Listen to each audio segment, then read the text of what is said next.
6'1" senior out of Houston, fresh from throwing 5 touchdowns against Rice last week. And Kubiak will put the ball up with play-action passes like this against the sometimes overly aggressive SMU secondary. SMU counters with Dicker James, the Pony Express, the most talented running tandem in the country. Number 19 is Heisman candidate Eric Dickerson. 1,119 yards this year, a senior tailback with a 7.3 yards per carry average. Number 32 is Craig James, senior tailback from Houston. The perfect complement to Dickerson as the two split playing time almost equally. It's the 4th-ranked Ponies of SMU at home against Texas A&M NCAA football live on CBS.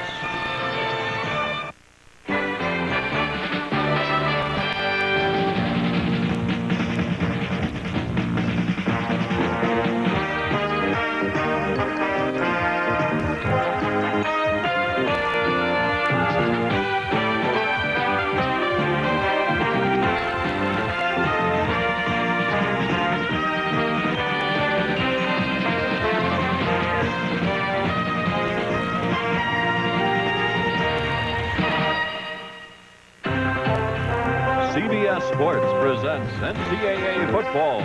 The Texas A&M Aggies versus the SMU Mustangs. Today's game is sponsored by Chevrolet, who invite you to take charge of a new Chevrolet car or truck at your Chevrolet dealers now. And by the investment executives of Payne Weber in more than 240 offices nationwide.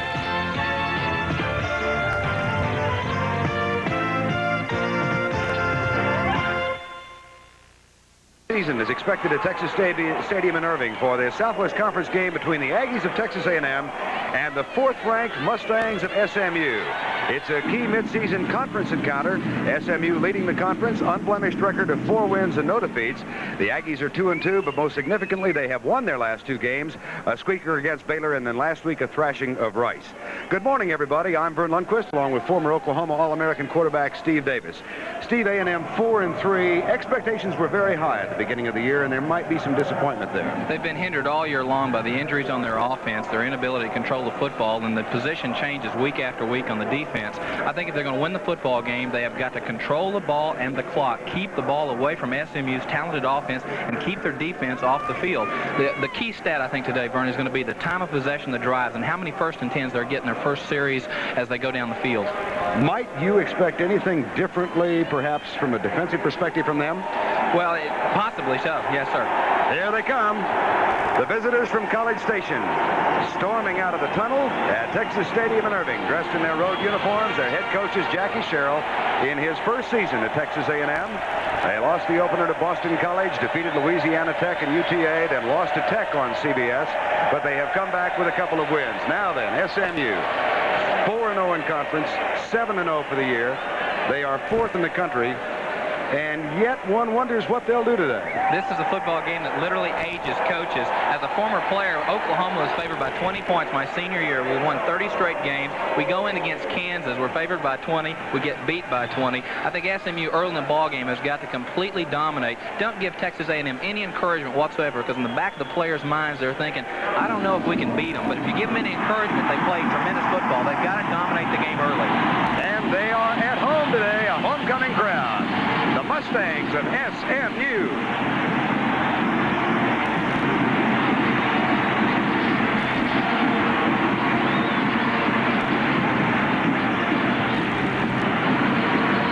Game winning streak. It's the longest in NCAA college football. And Bobby Collins is the head coach, back with a kickoff in a moment. Wendell Shelton, our referee. Maurice Durenberger, the umpire. W.C. Coleman, the linesman. Line judge is Bobby Brooks. J.D. Rowland, the field judge, and the back judge, Larry Weeks. We were told it would be sunny and 72 today. It is not. It's cloudy and 62, 97% humidity. The forecast now is for continued cloudy skies. So that forecast of clear skies and sunny temperature, or rather 72, is not going to make it. Nonetheless, it's a good afternoon for football. Whit Smith, the kickoff specialist, a transfer out of North Texas State in his first year at SMU, will be kicking for the SMU Mustangs. And deep to receive for Texas A&M as they go left to right will be Tony Slayton and Lee Nelson, a wide receiver. Whit Smith Aggies go left to right. They are 10-point underdogs in this game. We don't have 60,000 on hand yet. Many are probably out fighting the traffic surrounding Texas Stadium here in Irving. You get an end zone view on this overcast day, a mid-morning kickoff between SMU and Texas A&M. This, by the way, is the 4th time in the last 5 years the meeting between these two teams has been televised. And here 2 years ago, SMU defeated Texas A&M 27-0. They have won the last 2 games over the Aggies. But prior to that, A&M had won 5 in a row. Not sure what the delay is because we're set. And we're waiting on our referee, Wendell Shelton, to give us the okay. Now he does.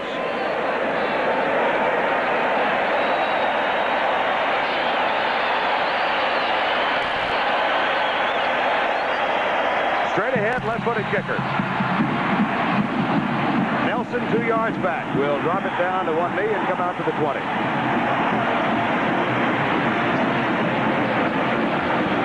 Aggies have a passing-oriented offense, and the quarterback is the leading offensive player in the conference, Gary Kubiak. In the backfield with him, Johnny Hector and George Smith, Jimmy Teal and Tommy Sugg, the wide receivers. The offensive line, John Kellen at tight end, Brian Dawson, Greg Porter, Matt Darwin, the center, Ken Reeves, and Tommy Robinson. First down and 10 at the 20-yard line. Into the flat, too high. Incomplete, intended for Jimmy Teal. Teal, a sophomore out of Diboll. Defensively, and SMU will run a 5-2. As you look at Eddie Radford, here's Jerry Kovar, Richard Neely, the All-American shot putter Michael Carter, Kevin Cheney, and Russ Washington on the line. The linebackers are Clarence McDade and Gary Moten, an all-conference player. And the secondary, very aggressive, Russell Carter, Eddie Radford, Wes Hopkins, and Blaine Smith. Second down, 10. Handoff, Johnny Hector, hit at the line by Michael Carter. The nose guard stood him up stiff. Carter is hampered by knee braces. He's had operations on both knees, one as a freshman, and last year he went out with an injury in the last SMU loss to Texas. So his mobility, Steve, has been slowed down, but he didn't show it then. He really is a great player that dominates that line of scrimmage area and takes on the double team blocks. It'll be interesting how Texas A&M tries to keep him out of the flow of the play. Third down and 9, trip set, 3 wide receivers. Pressure's coming. Kubiak in the flat. Caught by George Smith. No gain. They'll have to punt. This is the very tempo that Texas A&M knew coming into the ball game they could not afford to have. They have to control the football, get some 1st and 10s. They felt like at a minimum they have 2 1st and 10s per series to be successful against SMU. Kyle Stewart is on to punt on 4th down and 10, and Reggie Dupart, number 21, a freshman from New Orleans, will return it.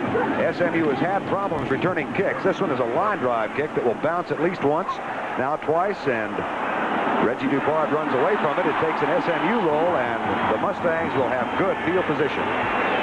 A 37-yard kick by Kyle Stewart, a hang time of only 3.1. We'll be right. First offensive play, and it was a gain of just a couple by Mark Kreitz, the fullback. Actually, no gain. It'll be 2nd down and 10. Domingo Bryant made the tackle. So 2nd and 10 as SMU gets the ball at their own 43-yard line. Lance McElhaney, first start against Texas 2 years ago, an outstanding career as a starter, 20 and 2.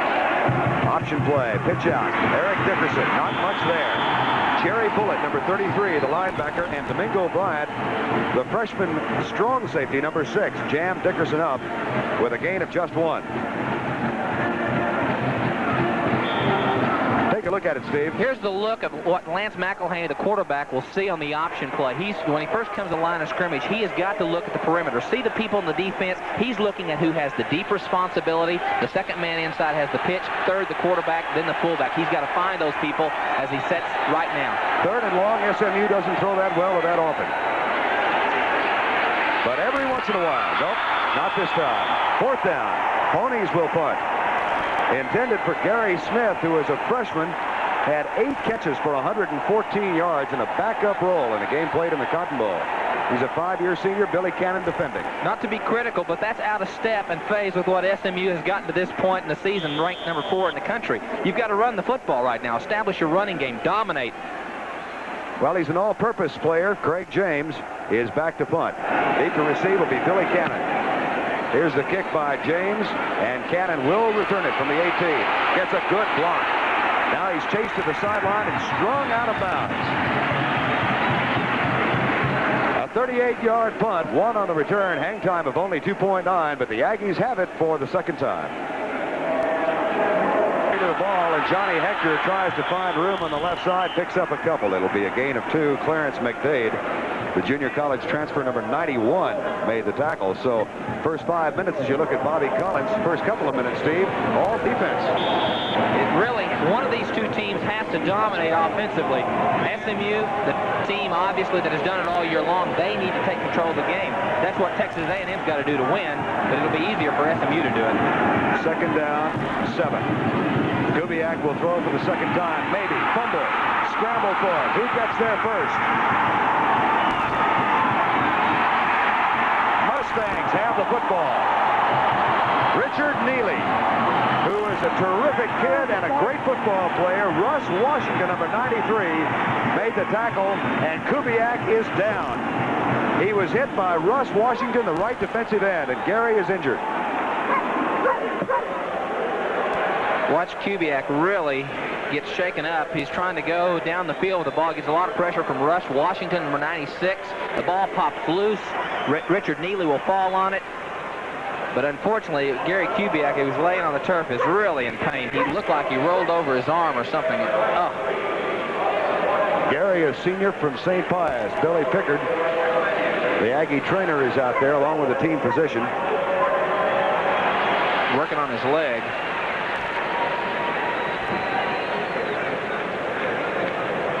Well, they will continue to tend to Gary Kubiak.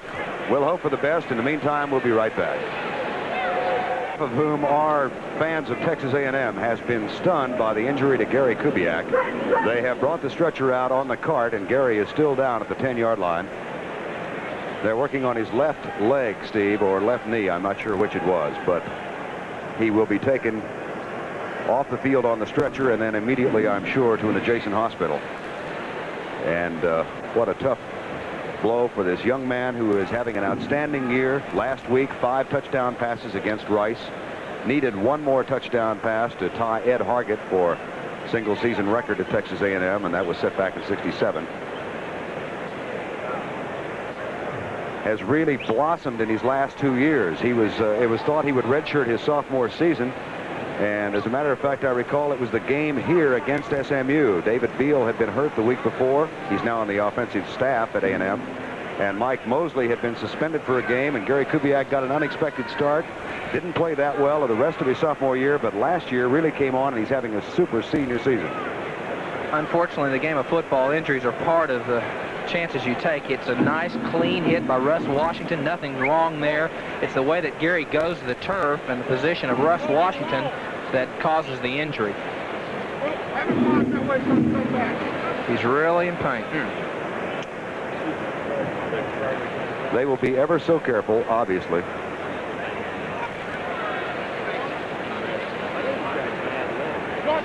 And Jackie Sherrill, who had been out on the field for quite some time, now back on the bench. John Elkins is the backup quarterback. That's R.C. Slocum, the defensive coordinator, with whom Jackie is speaking right now. And Gary Kubiak.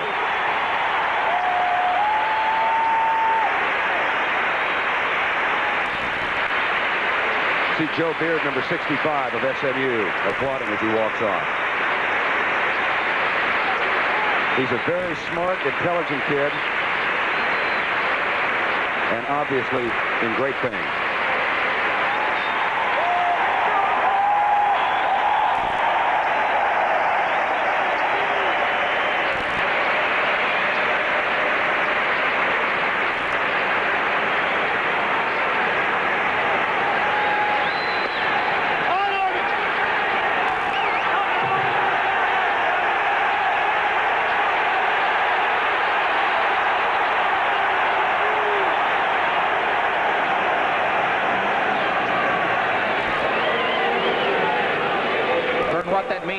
To this football game, Gary Kubiak is the total offensive leader of the Southwest Conference. He's produced 219 yards a game, and it's going to take a little bit. Unfortunately, the Texas A&M is backed up against the wall. It is going to take some time for them to readjust and get their game under control, because that is a devastating frustration right now for them. 1st and 10, double tight end offense for SMU. Craig James rips it up the middle, gains 5. This is the alternating sequence as Paul Pender makes the tackle. And these kids alternate on their own. Coaches will look at Craig and Eric and say, whose turn is it? Well, that's a credit to the two young men. There's been a lot of criticism in local press a little bit. They're trying to build a story about the animosity that might be between the two. There's no such thing. They love each other. They compete. 2nd down, 5. Scoreless game, 11:09 to go, 1st quarter. McElhaney changing at the line, and his left tackle jumped offside.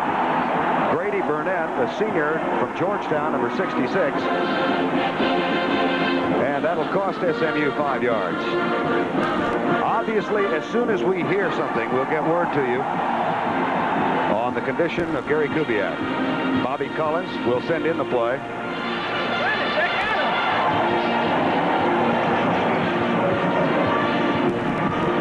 It'll be 2nd down and 10 from the 15. Illegal procedure. Eric Dickerson with those plastic goggles. Looks something like Darth Vader with that helmet on. 2nd and 10. Scoreless game, 11:04 to go, 1st quarter.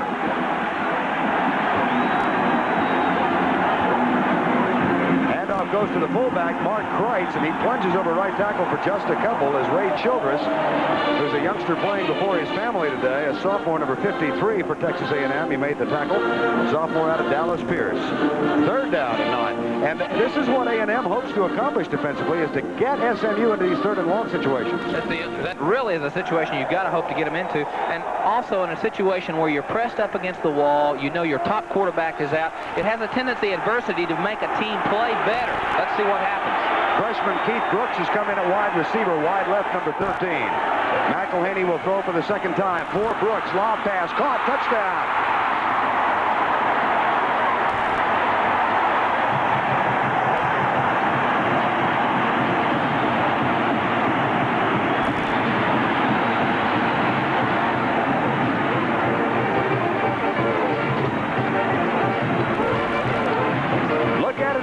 Former high school quarterback, number 13, Keith Brooks, makes the catch. McElhaney really puts the right touch on the ball, throws it right over Billy Brown, who's defending number 21, and Keith Brooks, 13, really surprised Billy Brown that he made the reception. A freshman out of Andrews, Jeff Harrow's kick out of a high snap is good. So SMU gets the fumble recovery, and they get the touchdown on a 3rd down play. Back staying at home tonight and broadcasting at home, I'm going to hurry home and watch Macho Camacho and Melvin Paul. Sports Saturday following the game. Keith Brooks, who came here as a highly touted quarterback and made the switch this year to wide receiver from Andrews. A 13-yard touchdown catch on 3rd down. Ponies lead 7-0. Took only 1:16. We have preliminary word from the locker room of Texas A&M now that Gary Kubiak, it is preliminary, but the preliminary report is that Gary Kubiak has suffered a broken left leg. Back to return, Jeff Nelson and Tony Slayton for Texas A&M. John Elkins will be in at quarterback. He's the number 2 man. Whit Smith will kick it off. It was thought he would be the punter this year, but just before the season began, he cut arteries in his hand in a freak accident at a local restaurant when a dish broke. So he's doing just the kickoffs. This will be Tony Slayton at the 3. Counter punches to the 16, and flags fly all over the place. Clarence Dozier and Reggie DePard. Dozier makes the tackle, and here's the call. Clipping Aggies.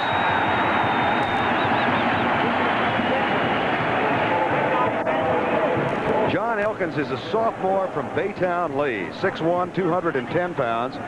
He has only thrown the ball 7 times this year. He has completed 4. A year ago, as a freshman, he threw it only 14 times and completed 5, so he is inexperienced. Here's the call. On the return, 1st down. Clipping on the return, half the distance, the ball at the 8. Bobby Collins, his team on top, 7-0. 48-year-old first-year head coach at SMU. John Elkins, the new quarterback. Backs are in the eye.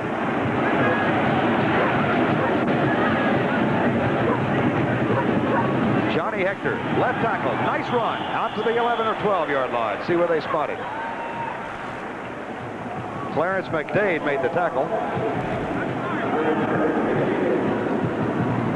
Look at John Kellen, the tight end, number 83. 7-0 ball game with 10 minutes to go, first quarter. I think you'll see Texas A&M in this first couple of drives just try to gain their composure now. They've really been rattled, try to get some success running the football. Hector dots the I again. George Smith, the fullback, number 44. This is Johnny Hector. And he works it out across the 15 to the 16-yard line. Gets good blocking on that right side from Ken Reeves and Tommy Robinson. And another look at John Elkins. It'll be 3rd and short. The storyline on Elkins is that he does lack the experience, as you said, Vern, but really the coaches say that he has really the strongest arm of the quarterbacks at Texas A&M. They think he has the ability, but he hadn't had a chance to show it because of being overshadowed by great Gary Kubiak. 3rd and a long one. We'll call it 3rd and 2. Jeff Payne and John Kellen in as double tight ends. They start out with a power I set. Now a motion from Tommy Sugg. Hand off to Hector. May have enough for the first down. Wes Hopkins, the safety, made the tackle along with Russ Washington, number 93. Kyle Stewart along with Jackie Sherrill on the near side. And first down, Aggies. They got it. Now Don Jones and Jimmy Williams come in. Defensively for SMU, a substitution. Well, we thought Anthony Beverly had come on. Now Jeff Payne comes to the near side. 1st and 10, Texas A&M, their first down of the game.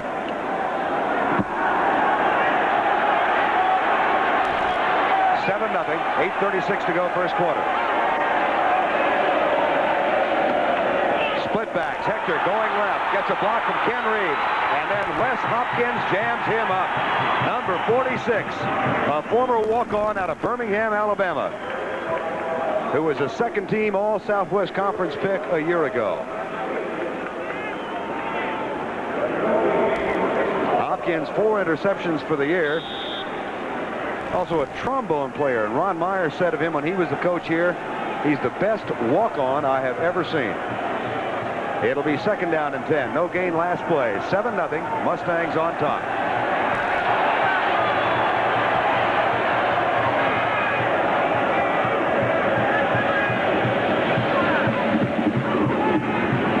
Pressure. Kellen will overthrow it. Intended for number 88, Jimmy Williams. Russell Carter had good coverage on the play. There was pressure from Doug Holly, number 60, who had come in at left tackle. Take a look at this play. Watch Elkins trying to throw the ball down the field, trying to go to Jimmy Williams, his flanker back. Ball's overthrown, a little bit of a bump by Carter, but nothing to merit a penalty. Watch Elkins again. He's got to feel a little bit of tension. Gets good protection, sets, is going to throw, going to Jimmy Williams, but he's going to overthrow it. They get another chance. 3rd and 10, 3 wide receivers in for Texas A&M. Pressure coming from Jerry Kovar. Intended for George Smith, number 44, and incomplete. So Kyle Stewart will come on to punt. A not altogether unsuccessful first series, though, for John Elkins, Steve. No, really, they did what they needed to do. They got a 1st and 10. They gained a little confidence, and now they've thrown. They're able to see how SMU is going to defend them a little bit. So that's a confidence builder, if anything else. Pressure for Kyle Stewart. This is a better kick. It's a dandy kick. Dupard at the 33. Gets it back to the 41-yard line. That's a 50-yard kick. 8 on the return and a hang time of 4.1. Jeff Fuller, the linebacker, was downfield to make the tackle. It'll be Eric Dickerson's return. Sports Sunday, Leon Spinks tries to recapture some of his past glory. This time as a cruiserweight against Jesse Burnett, with the winner looking at a shot at the WBC cruiserweight title. And 2 tough featherweights square off when Azuma Nelson meets Sweet Earring Mitchell. You'll see coverage of the grueling Malibu Triathlon. It's on tomorrow at 2 o'clock Eastern on CBS Sports Sunday. Triathlon. It's not that tough a word. 1st and 10, SMU, 7-0 lead. Dickerson 9. Ray Childress, number 53, and Billy Cannon, number 22, made the tackle. They call it the Pony Express, and in 4 years they have counted up 7,337 yards. Actually, in their freshman year, Dickerson was hampered by injuries. Last year, it all blossomed between Craig James and Eric Dickerson, and it has continued this season. Second down, 3.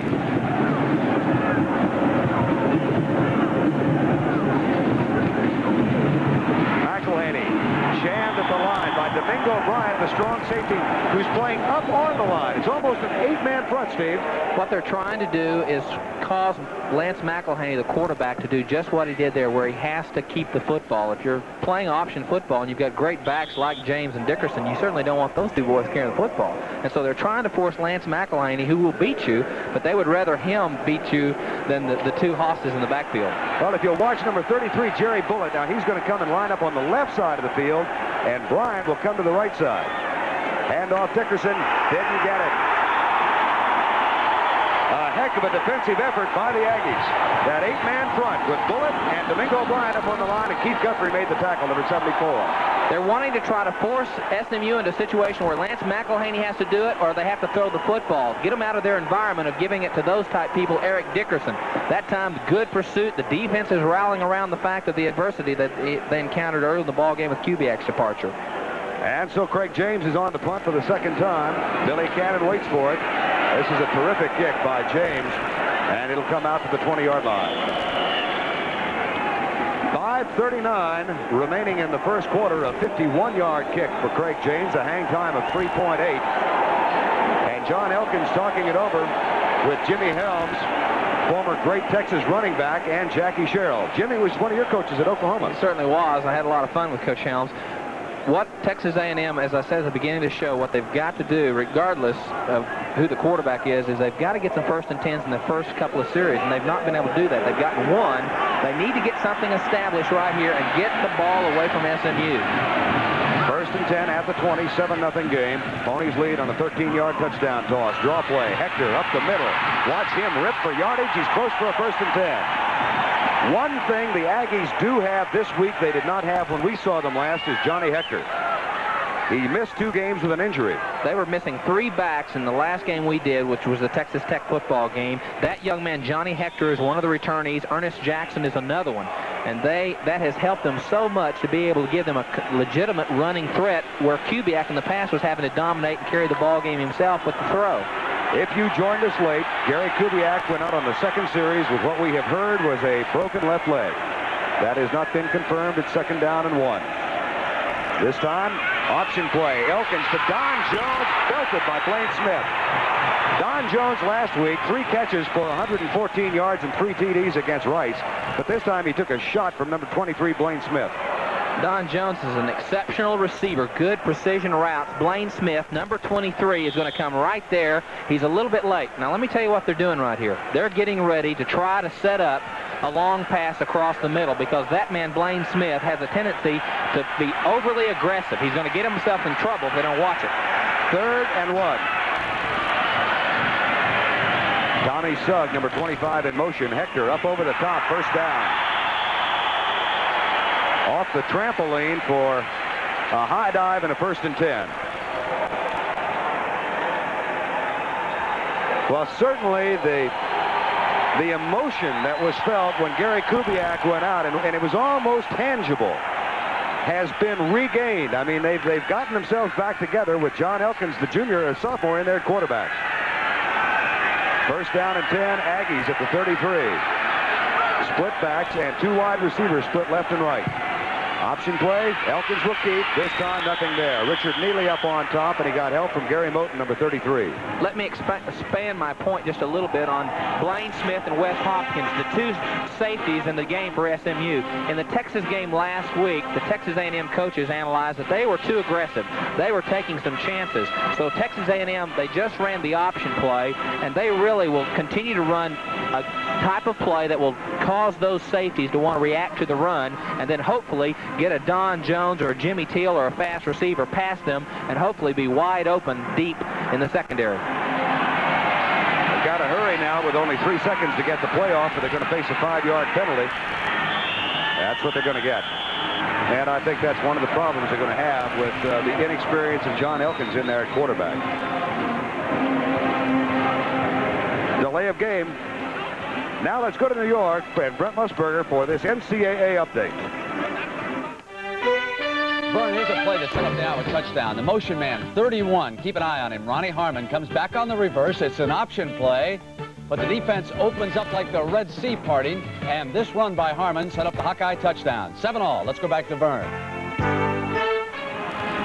All right, Brett, I had a chance to see Illinois last week. I haven't seen Iowa yet, but Illinois is a definite threat for the Big Ten championship and a trip out to the Rose Bowl, and that ought to be a great game before it's all over. We've got a good one going here at Texas Stadium. 7-0 SMU. Second down and 13 Aggies with 3:41 to go first quarter. Elkins straight drop back. Good protection. Pops it across the middle, almost intercepted. Gary Moten, the all-conference linebacker, number 33, playing pass all the way, was back there and had his hands on it.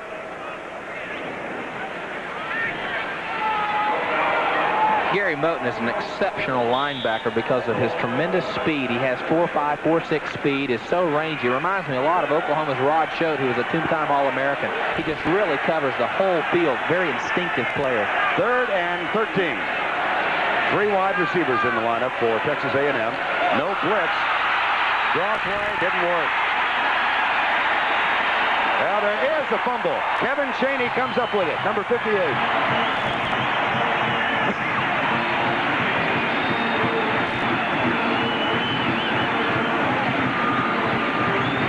Chaney may be the most valuable defensive lineman, or most consistent, and he gets the recovery. Number 58. This will really be a character tester in this football game for Texas A&M. They've made a mistake. You cannot blame a John Elkins for the mistake, but they've got to keep their composure.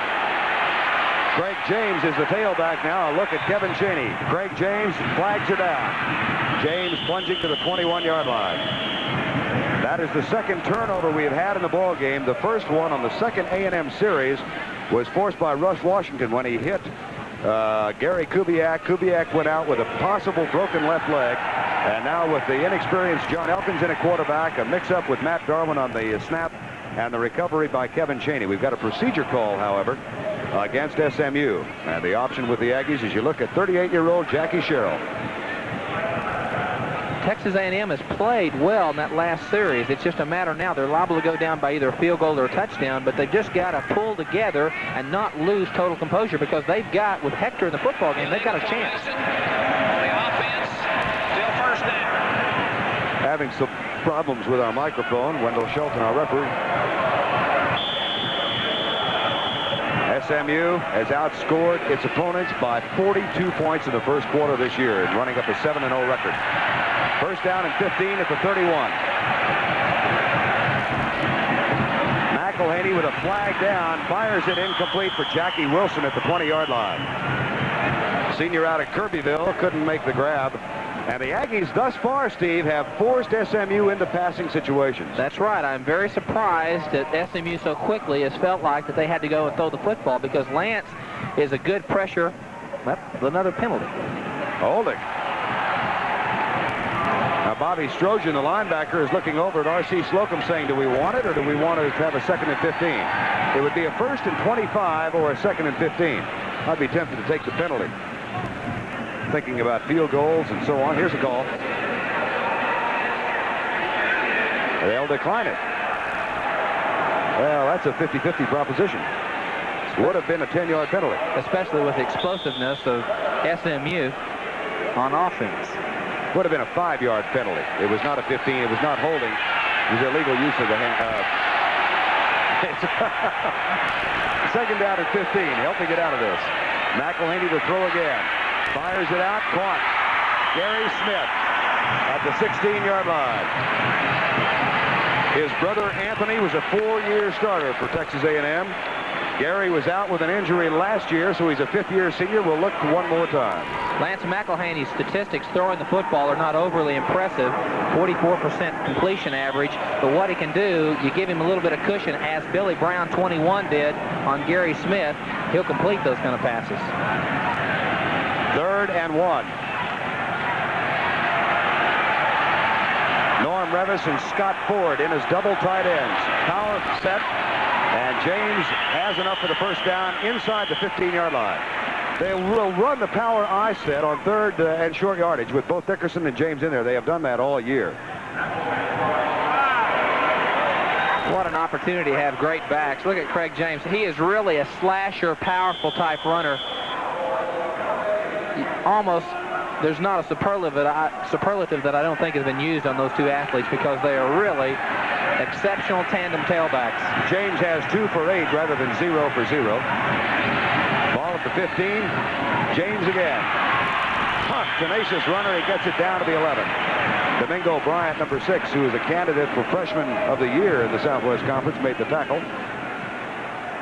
I tell you, I've known Craig now for 4 years, and if there's a more all-American apple pie mom and brotherhood kid in this country right now, I don't know. And he's going to get married this March, I think it is, to Marilyn Arps. And she is the reason he came to SMU. She was already enrolled here. Ron Meyer called him. He said, "Coach, I'm coming." McElhaney on the hold. Down to the 8-yard line. Interesting, you know, in Craig's situation, he was highly recruited, but he didn't make any visits. Ron called him and said, "We'll give you a scholarship." He said, "I'll take it." That's all it takes. That's right. And then he called Eric Dickerson and said, "Hey, I think we got a chance for the national championship if you'll come up there with me." And Dickerson decided to. Eric, ironically, Steve, wanted desperately to go to Oklahoma. And his mother, Viola Dickerson, talked him out of it. Said, "I like Coach Meyer. I want you to go to SMU." I think Oklahoma desperately wanted it. Third down and 4. Power set. Option play. Lights out.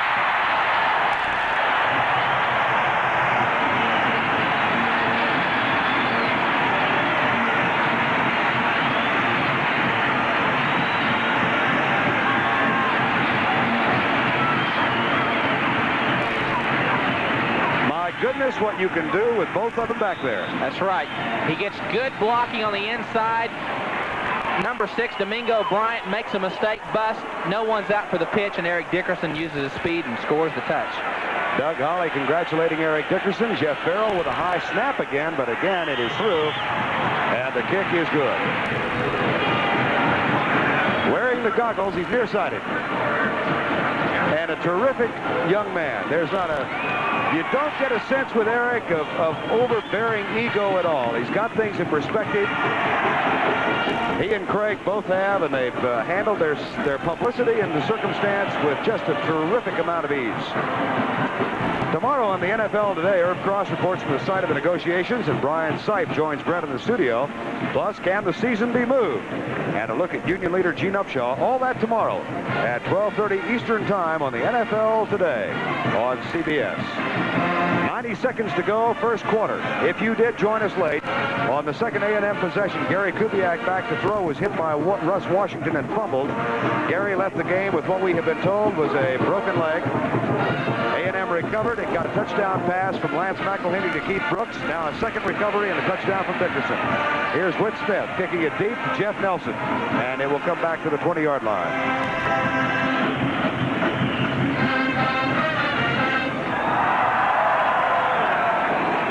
And as the points continue to mount, and that's, of course, only the second touchdown, but the circumstance of John Elkins and A&M gets a little more difficult. North Carolina with an early lead over Maryland. That's another of our regional telecasts today live on CBS. Florida State, a field goal lead over Miami of Florida, another of our regional telecasts today. And Minnesota, Michigan, scoreless in the first quarter, that game being played in Ann Arbor. 14-0 our score, split backs behind John Elkins. Hector hit at the line. Bounced off the first tackle, which was that of Clarence McDade. And Tony Eason apparently throwing well as Illinois has regained the lead over Iowa 10-7. That ought to be a heck of a game, and that one also being televised live on CBS today. Timeout has been called by SMU. Ponies use one of their 3. Tony, can you come in? 7-0, and the last defeat for SMU was here a year ago, 9-7 loss against the University of Texas. And we are at Texas Stadium again with the largest home crowd of the year, and almost half of them are followers of Texas A&M. They've got that outstanding alumni support down there. And quite candidly, SMU has had problems drawing fans this year, despite their 11-game win streak and their 7-0 ranking.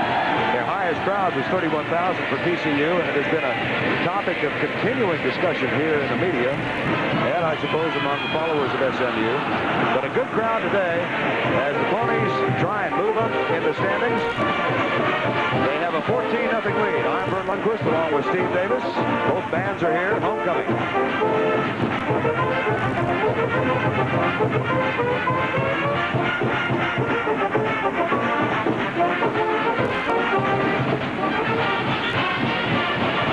Vern, as I said at the top of the show, I've been in these situations before where you're a heavily favored football team and you're highly rated. What SMU has been able to do is totally dominate the ball game thus far. The injury to Kubiak, but they are really not giving Texas A&M anything to gain confidence with about their attack in the football game. 2nd down and 7, flag down, shows Elkins.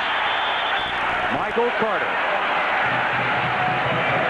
And there is a flag on the play. Oh, Wendell Shelton will let us know what it is. This will be the 5th penalty, if accepted in the game. It'll be against Texas A&M, obviously.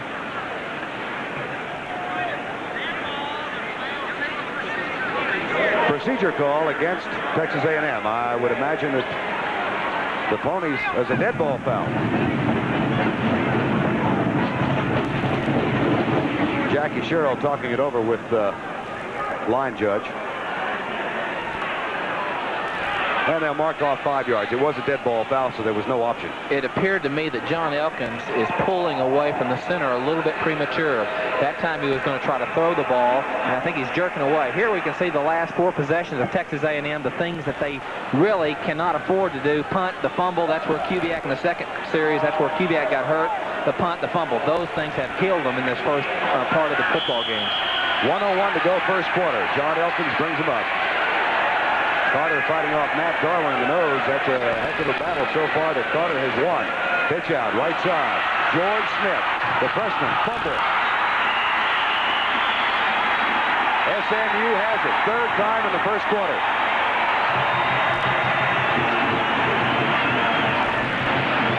Anthony Beverly made the recovery on the fumble by George Smith.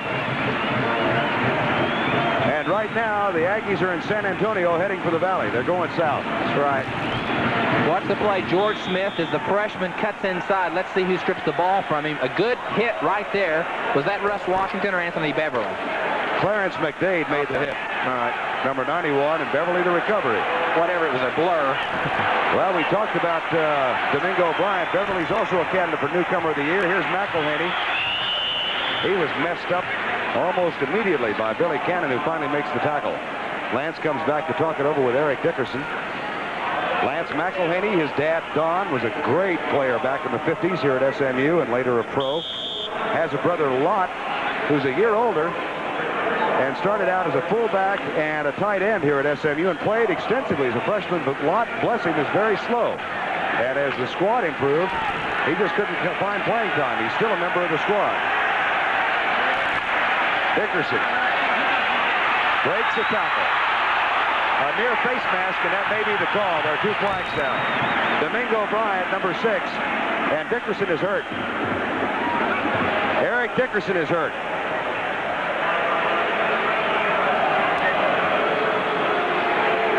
There was a face mask, I believe, and Dickerson, the Heisman candidate, is down.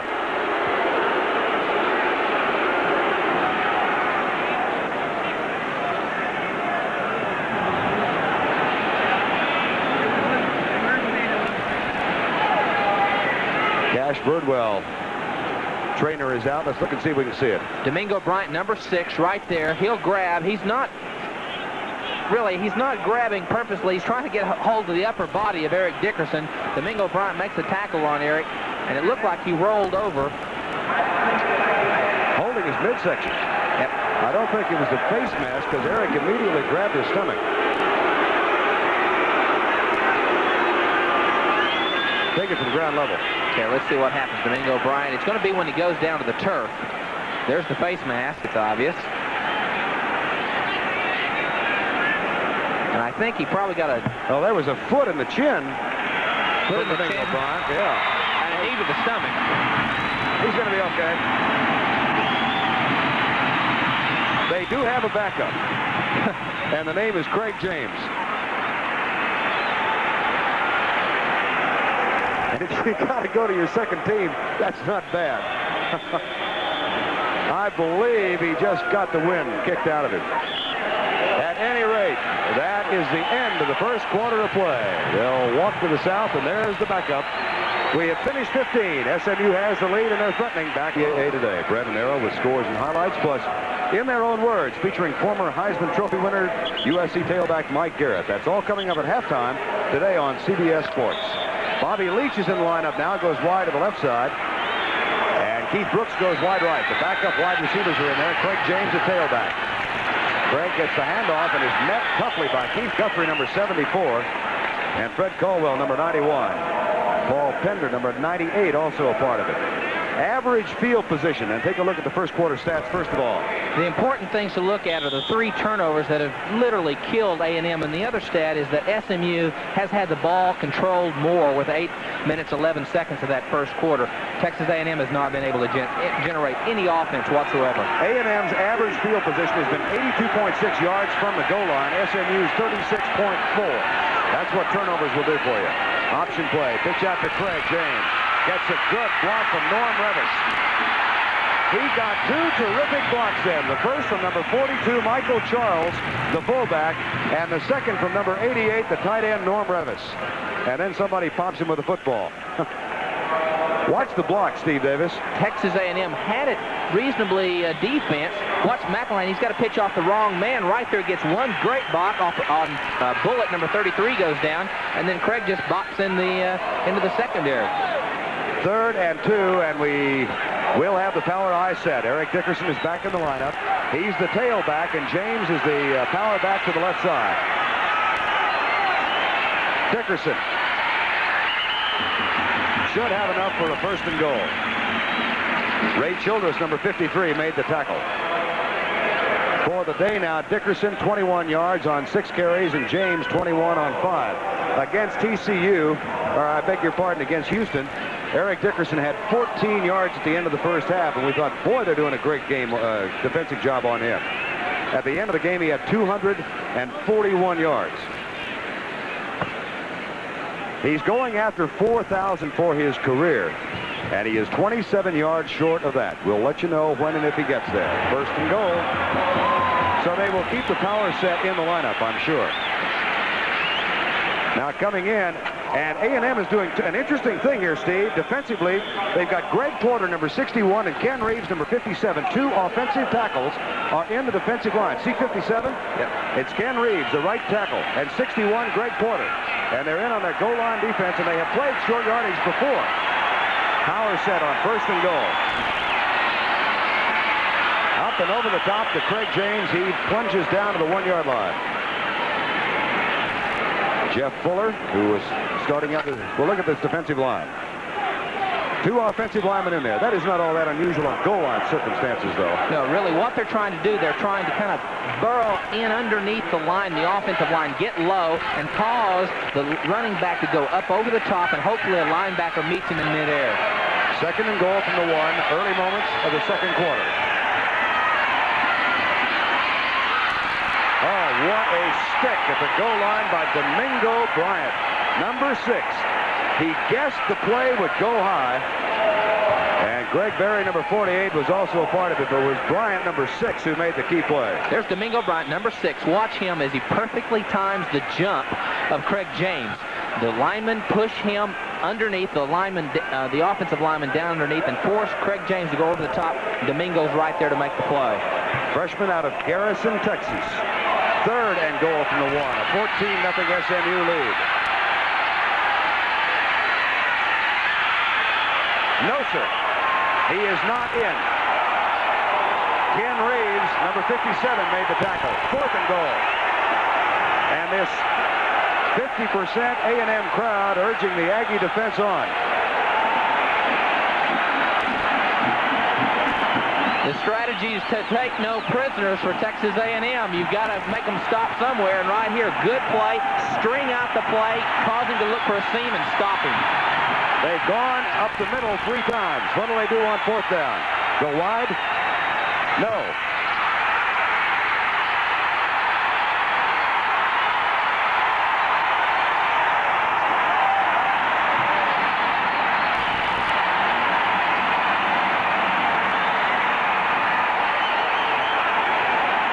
It was 1st and goal from the 3.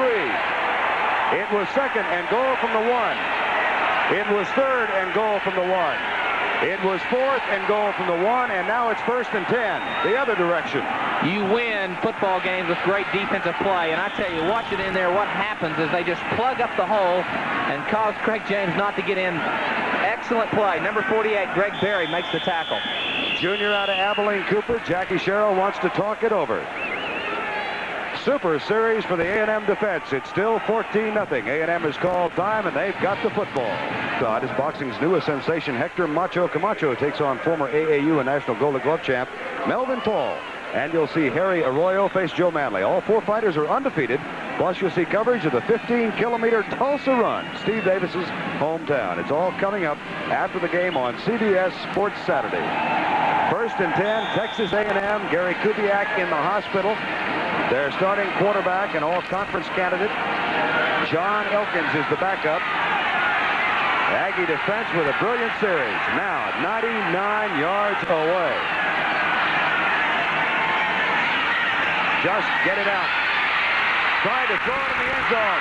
Picked up. They were going to throw the ball. There's a fumble. Touchdown. No. Hold everything. It's a safety. It is a safety. They are ruling that the ball was down on the recovery. John Kellen picked it up, number 83. It's a 2-point play instead of 6. Well, Jackie Sherrill just threw caution to the wind and went for the pass with John Elkins, his reserve quarterback in the end zone. Watch this crazy play develop. Watch him trying to play action pass. John Elkins is going to get in real trouble. He sees outside pressure. He's getting it there from Dress Washington, who makes the play, spins him around. The ball goes down. Pick up the ball, get away from it. That's 83, John Kellen. Then he gets tackled. And Kellen where was the safety is. He was hit by Kevin Chaney, number 58, after Washington's pressure. There's Chaney, who made the tackle, and there was a fumble, but they ruled that the fumble came as a result of the ball hitting the ground, simultaneous with the tackle. So it is 16-0, and the Aggies have the free kick. Washington with terrific pressure, and it was Washington's defensive play that sacked Gary Kubiak, and unfortunately knocked him out of the ball game with a broken leg back in the 1st quarter. Those of you who are just joining us late, to recap, A&M has 3 fumble recoveries now and a safety. Gary Kubiak in the hospital. It all started when Washington tackled Kubiak, fumbled. A&M recovered. Keith Brooks caught a touchdown pass from Lance McElhaney. Another fumble recovered by Kevin Chaney led to a short touchdown run by Eric Dickerson. That made it 14-0. A 3rd fumble recovery inside Aggie territory, but the result was a brilliant goal line stand by the Aggie defense. That, however, was just followed by the safety on 1st and goal from the 10. There is Russ Washington, who has not had that good a year. He's been nagged by injuries all year, had a terrific season a year ago, and he's playing lights out today. Here's the free kick. And they'll chase Keith Brooks all the way back to the 18. It is not Brooks. Who's got the ball is Blaine Smith, number 23. And Smith is out to the 33-yard line. Well, this is the worst field position that SMU has had since the opening kickoff. Well, they kicked off, as a matter of fact. This is it. This is the first time they've had the ball outside of A&M territory. A&M, fumble punt, fumble, fumble, fumble. Had turnover problems. 1st and 10. Dickerson is in the backfield. McElhaney will throw again. Has a man open, Jackie Wilson. And he came backwards, so may not have gotten enough for the 1st down. Senior out of Kirbyville. He had caught 6 coming in. The tackle made by Billy Cannon, including a touchdown last week against Texas. You've got to give credit to the SMU coaches, because what is happening, Texas A&M is daring Lance McElhaney and SMU to throw the ball. Not real pretty, but they're daring him to throw. They're giving the receivers plenty of cushion and just say, if you're going to beat us, you're going to beat us throwing the ball. We're not going to let you give it to Eric Dickerson and Craig James all afternoon. Listen to the defensive conversation going on here. Russell Carter talking about what they're doing. That's the Aggie offensive deployment that you see, the power set. And substitutions coming in for SMU now. It'll be 2nd down and 1. Jackie Wilson and Gary Smith leave. And there's an A&M player injured on the near side. Happened on the tackle of Jackie Wilson, and it looks like it might be Billy Cannon. It is. Son of the 1959 Heisman Trophy winner, Dr. Billy Cannon. And there's Billy. I think he's going to be all right. Mark McQueen, a senior, number 14, whose dad, Bob McQueen, is an outstanding Texas high school coach down in Temple, has taken Cannon's place now. 2nd and 1. Handoff goes to the fullback.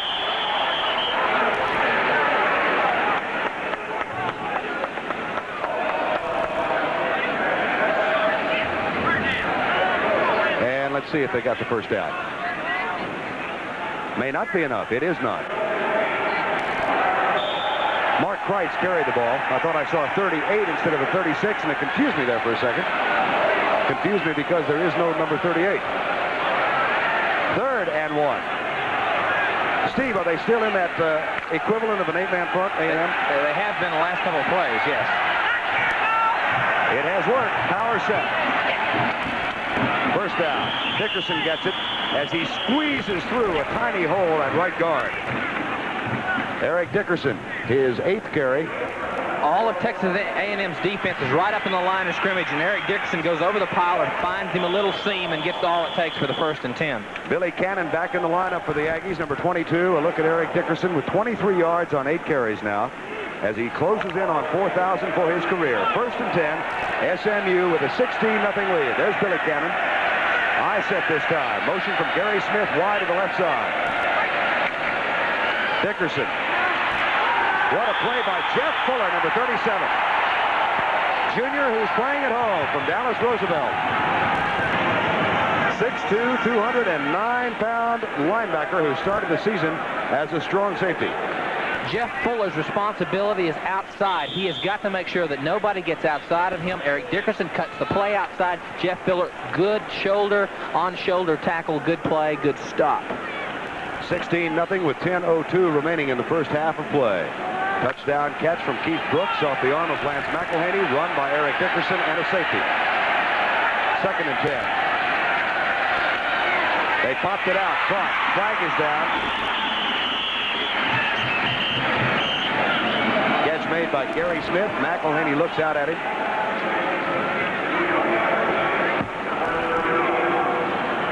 Wes Hopkins, the starting safety for SMU, with an ankle injury. Walk on, as we said, from Birmingham, Alabama. See if he gets back in the ball game. Option resting with Texas A&M now. Wendell Shelton, our referee, talking it over with them.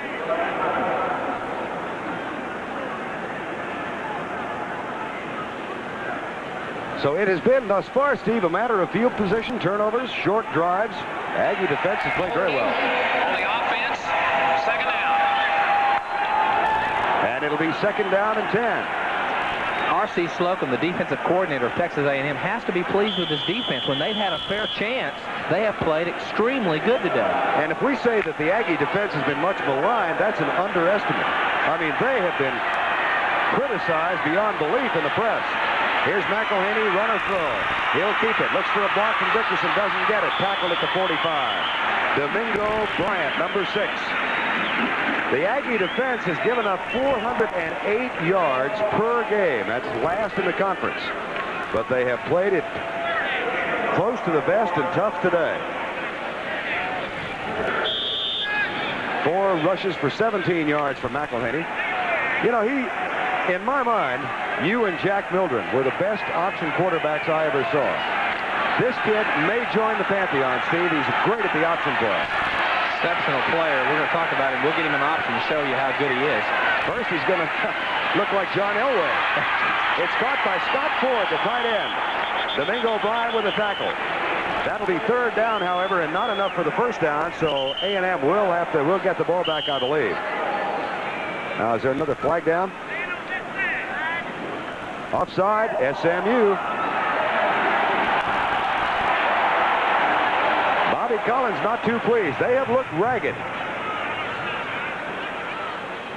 And I think playing without emotion. I think the point that needs to be made also is the fact that you're giving Texas A&M's defense some confidence that they can stop them. When they're positioned on the field and causing SMU to have to go a long distance, Texas A&M gains more confidence.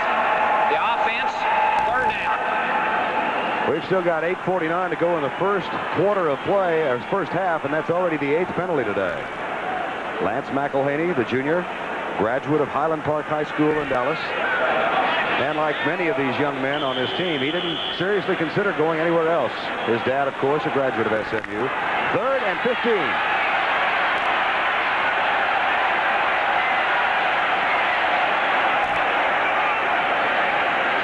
No blitz. And no gain. Bring on Craig James to punt. Aggie defense equal to the task again. Billy Cannon goes back to return it. There'll be some conversations over on the SMU offensive bench. 8:15 to go first half. 79 yards of total offense for SMU thus far. Only 26 for the Aggies. And again, Gary Kubiak out of the game with a broken leg. Super kick by James. Cannon at the 7. Might have wanted to let it bounce.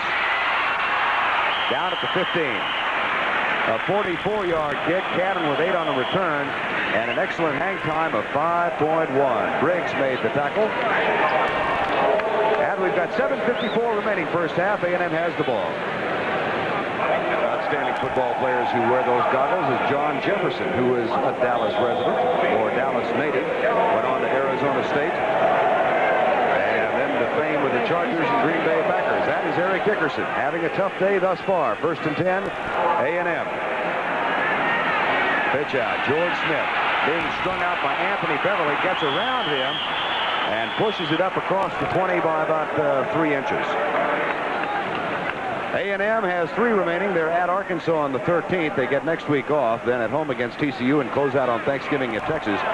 And for SMU, at Rice, at a vastly improving Texas Tech team in Lubbock, and then what many anticipate to be the showdown for the Cotton Bowl berth against Arkansas at home. And of course, the Cotton Bowl will be televised once again this year for the 28th consecutive year on CBS. 2nd down, 5. John Elkins with a pitch out. Johnny Hector tries to cut it back.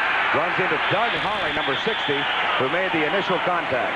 A junior college transfer from Detroit by way of San Francisco City College. And a young man of unlimited potential, the coaching staff feels. Boston College leading Penn State.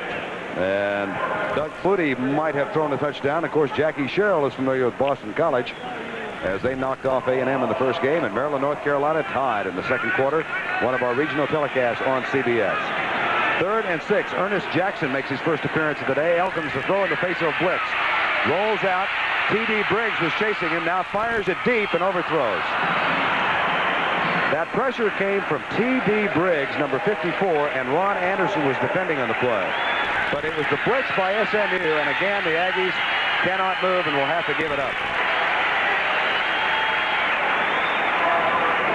So Reggie Dupard, a highly recruited freshman, number 21, goes back to return the kick of Kyle Stewart. Last year, as a senior in New Orleans, Dupard, the man you're about to see, returned 9 kicks for touchdowns, 4 kickoffs, and 5 punt returns. Not this time, however. Fair catch by the freshman at the 38-yard line. A 43-yard kick with a hang time of 4.7. It has been a defensive game thus far. We'll see what happens when we come to York Studio, and that really ought to be fascinating. The history of Notre Dame football from Rockne to Faust will include Ara Parsekian, coverage of the Four Horsemen. We'll tell you how the Notre Dame fight song, which may be the most famous in the country, started. Ought to be fun. All following the NFL today, tomorrow, 12:30 Eastern Time on CBS. 1st and 10, SMU. Craig James, the tailback on this series. Option pitch to James. Down the sidelines, bumped out of bounds. There's Lance McElhaney with the option, Steve Davis. And you've got the combined rushing total for Dicker James, as they are called here now, only 47 yards. The Aggies 31. So the Aggies have done a good job containing this tandem tailback duo. Anytime they've had a fair opportunity to get some field position behind them, Texas A&M has been extremely aggressive and played very well and kept SMU out of the end zone. Second down, 3. James gets a great block from his fullback, Michael Charles. But the ball is strung out. Now Craig trying to freelance it. Caught at the 44. Paul Pender, number 98, and Bobby Strojan, number 13, got there.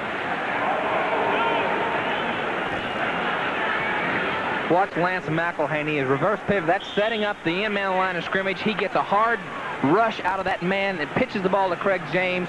Now, the play's strung out. See all the defensive players? So he tries to cut it back, make something happen, but he's not going to quite make it.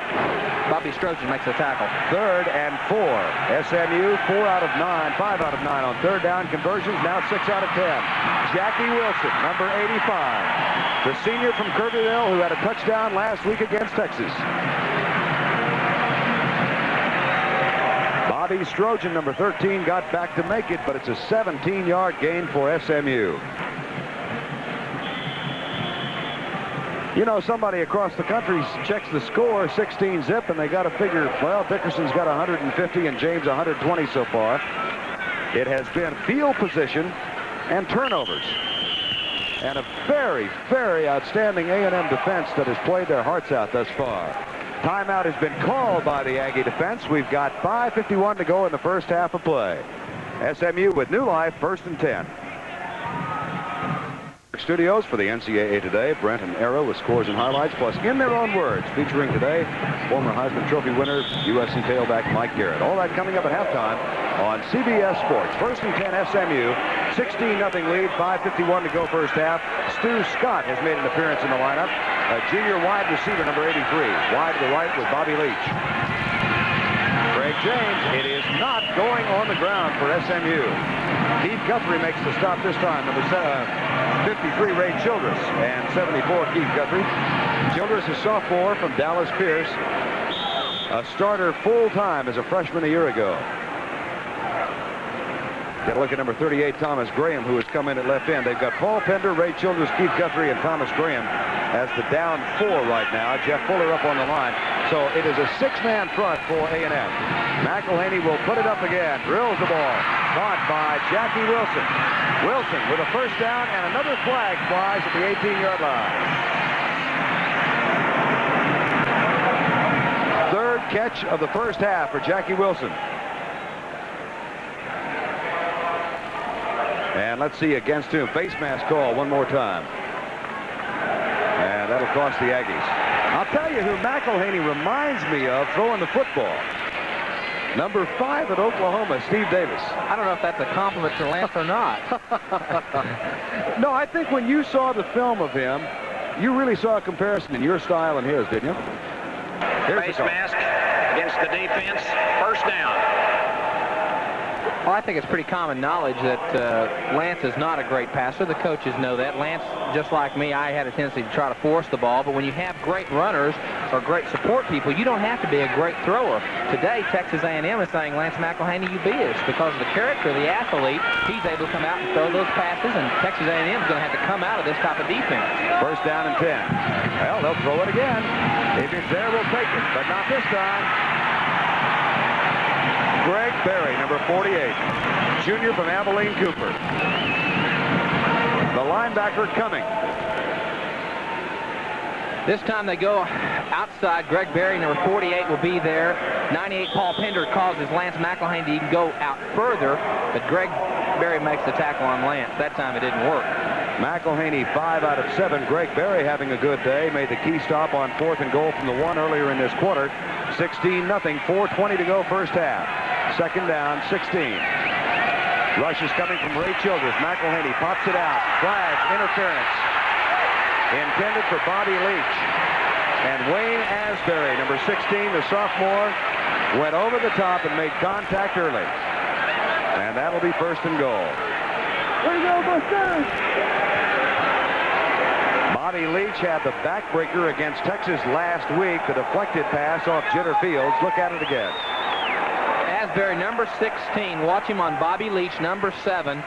Let's see if we can get there. We lose him. But he was ahead of the ball. Got to give the receiver time or opportunity to catch the football. And for McElhaney, that will not count as a pass attempt, but he is 5 out of 7 officially now for 68 yards. Wilson has caught 3, Smith 1, Keith Brooks 1 for a touchdown. Bobby Collins wants to talk it over. Timeout. Bobby is not pleased. 48-year-old, longtime head coach at Southern Mississippi. A real gentleman. We've got 4:14 to go in the first half with Steve Davis, the former Oklahoma All-American quarterback. I'm Vern Lundquist. We've got a good crowd here at Texas Stadium for homecoming at SMU NCAA football live on CBS. Turnovers have cost the Aggies, plus they lost their quarterback, Gary Kubiak, on their second series. A fumble, and Gary out with a broken leg. Our preliminary report, that has not been confirmed from the hospital. But Lance McElhaney talking it over with Bobby Collins on the sidelines. First downs now, 9-2. SMU converted that fumble recovery into a touchdown toss. As you look at Jackie Sherrill to Keith Brooks, another fumble resulted in an Eric Dickerson run. A third fumble resulted in a goal line stand on 1st and goal from the 3, in which the Aggies held. But then on their ensuing 1st and 10, John Elkins attempted a pass from the end zone and was tackled for a safety, or actually John Killen, the tight end, was when he picked up a fumble. And that's how we've gotten to 16-0. 16-zip, glad you're with us. Southwest Conference football from Texas Stadium in Irving. 1st and 10, SMU, and they will go with a power set. The fullback is Mark Kreitz. Dickerson and James are in there. McElhaney keeps it to the 10. I'll tell you, Jeff Fuller, Steve, happened to notice the linebacker made a beeline for Craig James. Wasn't going to let him get the ball at all. Eric Heisman Dickerson. Well, I'll tell you what. I've seen Eric for 4 years. I've not seen that much of Herschel Walker, but this kid's got a 7.3 yards per carry average this year. He started from ground zero in the chase for the Heisman because they were on probation last year, his junior year. He's also split time, but he's one of the best I've ever seen. 2nd down and 9. He's out of there now. Greg James gets the handoff. Jammed up. Ray Childress, number 53. Or Jerry Bullitt, number 33. And it'll be 3rd down from the 9-yard line. Another comparison between you and McElhaney, Steve. He's pitching it to James and Dickerson. You had Peacock and Washington. That's a quartet of fairly talented running backs. Well, they can make your job a lot easier. The frustration is that Lance and I have in common is that nobody wanted us to, do anything but carry the football. They wanted us to carry it and let the big guns sit on the bench or not carry the football at all. 3rd and 9. Lob play. Gary Smith. Touchdown.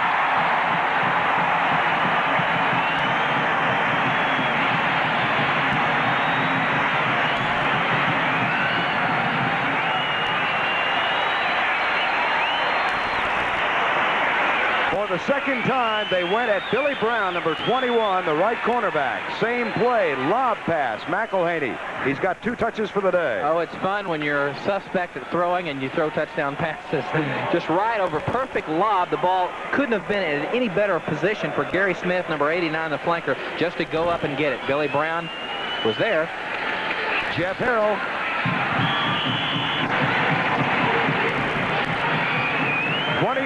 Nothing.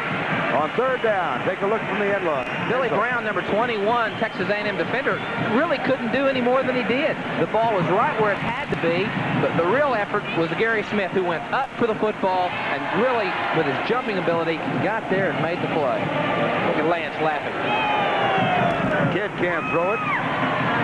3 touchdowns last week. He's got 2 today. Keith Brooks, number 13, who's caught 1 of them. And McElhaney has another year left. There's a look at Gary Smith with the 2nd touchdown catch of the day. His first. And it came from Lance McElhaney, who now has thrown 6 out of 8 for 77 yards. McElhaney, coming into the game, had thrown for 7 touchdowns. He's got 9 now, and he's only been intercepted 1 time. 62-yard drive, longest of the day, and they chewed up another 4:04 on the clock. Whit Smith, out of Dallas, kicks the ball deep. Jeff Nelson, number 82, and it will not be returned. 2:53 to go in the first half. Both teams have one timeout left. 23-0 our score. Vern, one statistic that we mentioned at the beginning of the football game is that Texas A&M had to at least try to control the football, at least be even up. SMU has had the football 19 minutes and 55 seconds in the first half to A&M 7:56. That's kind of tough to overcome. SMU bench at homecoming. Longest winning streak in the season in the country. They have won 11 in a row. They're ranked number 4. But they've done it in a way we did not expect today. Handoff. Johnny Hector coming left. He breaks the tackle. Sticks it out to the 27-yard line before Russ Washington, number 93, makes the stop.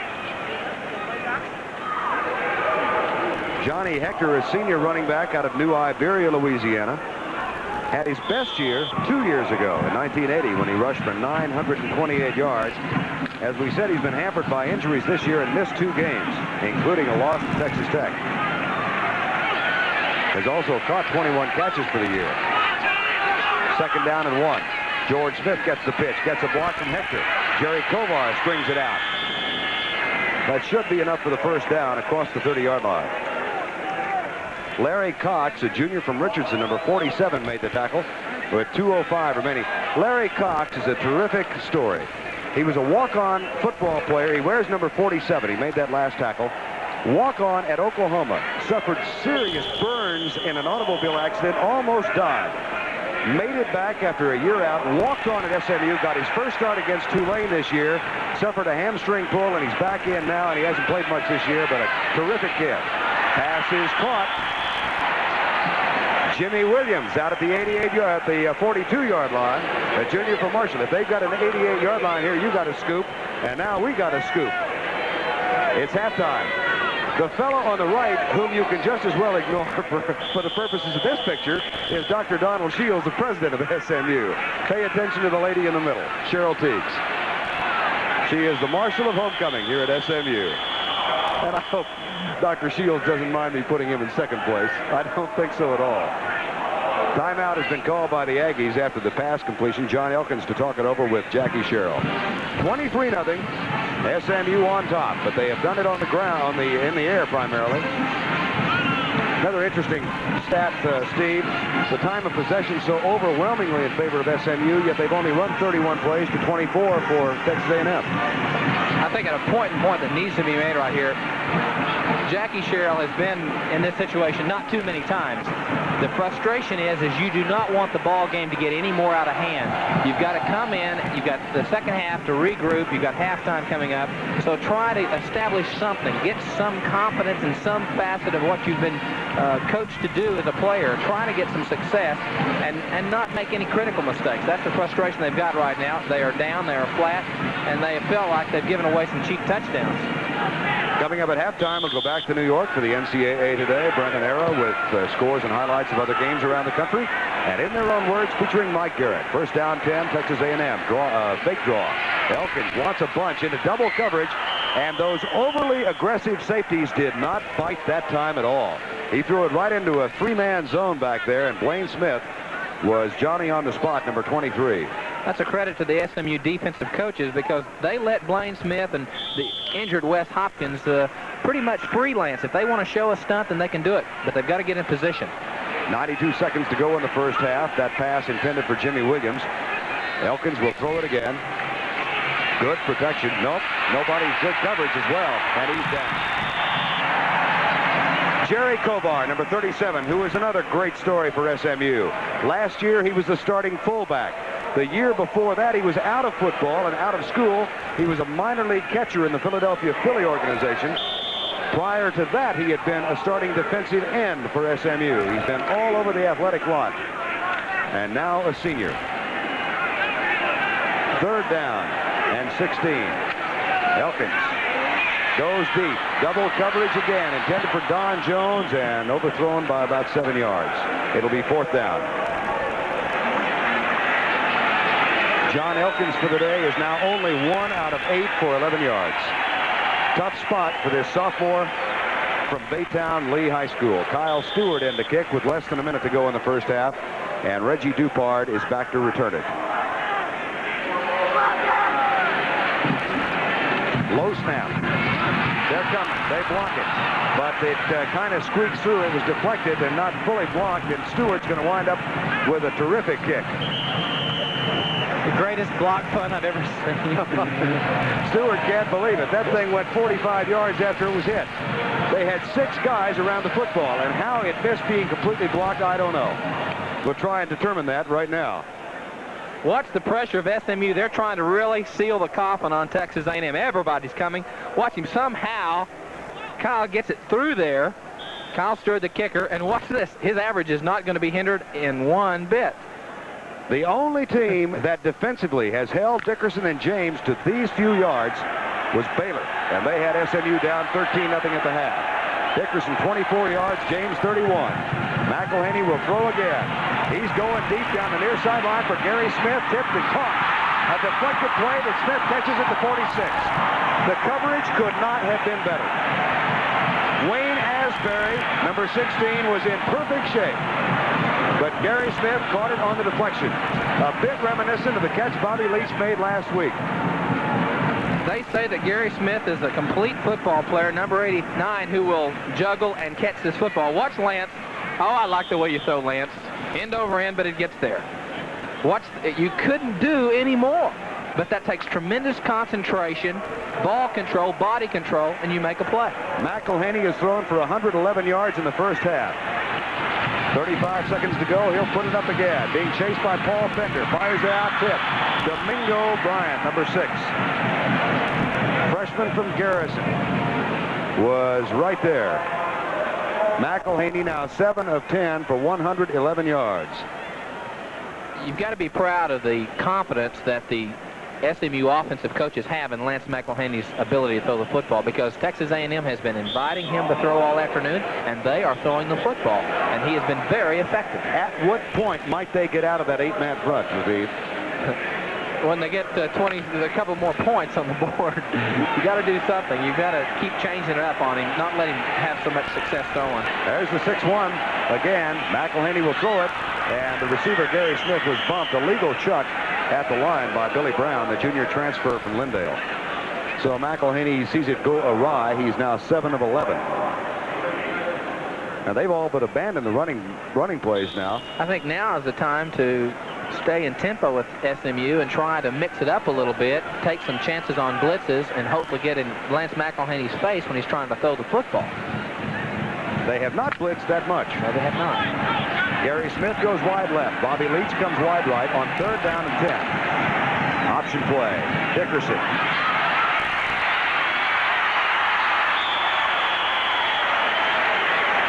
Kid can run. Kills the clock with 22 seconds to go. Billy Brown knocked him out of bounds. It's Eric Dickerson's great speed, but it's also the timely pitching of Lance McElhaney. A great option quarterback has that uncanny ability to come down the line of scrimmage and appear as though he's going to keep the football, and then at the last split second, pitch it with the kind of a blind, what we call the blind pitch, where you're not looking at the man that's going to catch the pass or the pitch. He does it extremely well.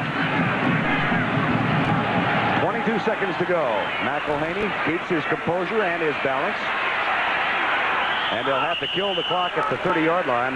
This will be their last timeout. Jerry Bullitt makes the tackle. And they will stop the clock with 12 seconds to go in the first half. So both the Aggies and SMU now out of timeouts. And if you're just joining us on the second series today, Gary Kubiak, the outstanding senior quarterback of Texas A&M, was hit at his own 15-yard line by Russ Washington.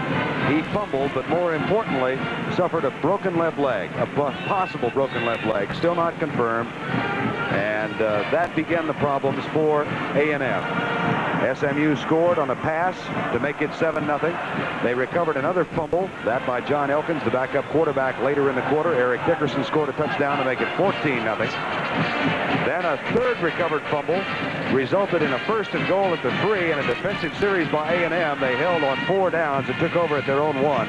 But on the first down play, there was a fumble in the end zone recovered by the tight end, who was tackled by Kevin Chaney of SMU, and that made it 16-0, and then a touchdown toss to Gary Smith. I want you to tell a story. Jackie Sherrill was the coach at Pitt. They came in with Tony Dorsett to play Oklahoma. You were the quarterback. Sherrill says they stole your signals, and he kept hollering at you. Yeah, the whole ball game. Coach Sherrill and I have a lot of respect for Jackie. He's over on the sidelines yelling at the defense in the Pitt Oklahoma game my senior year and trying to make it known that we were going to run the belly play. We were beating Pitt at the time. I came out. I looked over at Jackie Sherrill. He said, "What's the belly play?" And I said, "That's right, Coach. We're going to run it." And we scored on it. McElhenney, too high. Well, almost not. Jackie Wilson climbs the ladder and almost caught it. Well, he kept reminding him of the belly series about 3 times during the game, didn't he? That's right. The whole time he kept talking about the plays we were going to run. And then finally I came out there and a little frustrated, I guess. And he called the play before we even ran the play. And I just looked over and said real loudly and clearly to Jackie Sherrill, I said, "That's right, Coach. We're going to run the belly play." And we did, and he scored on it. He loved it. Jeff Harrell will try the field goal now. He's 7 out of 9 for the year. This will be a 46-yard kick. Don King will hold. The kick is on the way. He got it.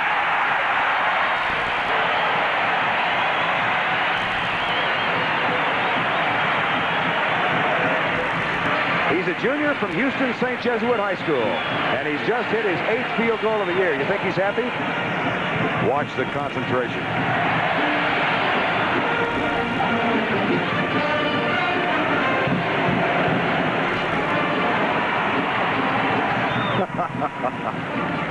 Jeff Harrell. It's 26-0. Harrell taking Eddie Garcia's place, and he was a soccer player in high school. First year as a regular kicker this year. Now 7 out of 10 and hits that one for 46. We've got 3 seconds remaining. Happy homecoming, Jeff. Whit Smith will kick it off with 3 seconds to go in the first half of play. Time of possession now in the first half for SMU, 20 minutes and 52 seconds. For the Aggies, 9 minutes and 8 seconds. Jeff Nelson and Tony Slayton back to return the left-footed kickoff. And this one might be returned. It will. It's Jeff Nelson to the 10. Hit and nailed by T.D. Briggs at the 12-yard line. Cheryl Teagues, the lovely marshal of homecoming here at SMU. Halftime with our score 26-0. There's Dr. Donald Shields, the president of the university, who will introduce her. A quick recap one more time of what happened. We thought at the outset we might have a very competitive game. And one of those unfortunate things that you never, ever want to happen occurred on the second series of the game. Gary Kubiak, the outstanding quarterback, hit by Russ Washington, suffered a possible fractured left leg. Steve, I go back to when that happened, and you could just feel the emotion going out here. We'll be back with halftime activities after a message. Back for SMU, Reggie Dupart is the deep man, number 21.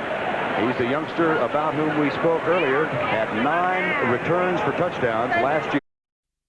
Back for SMU, Reggie Dupart is the deep man, number 21.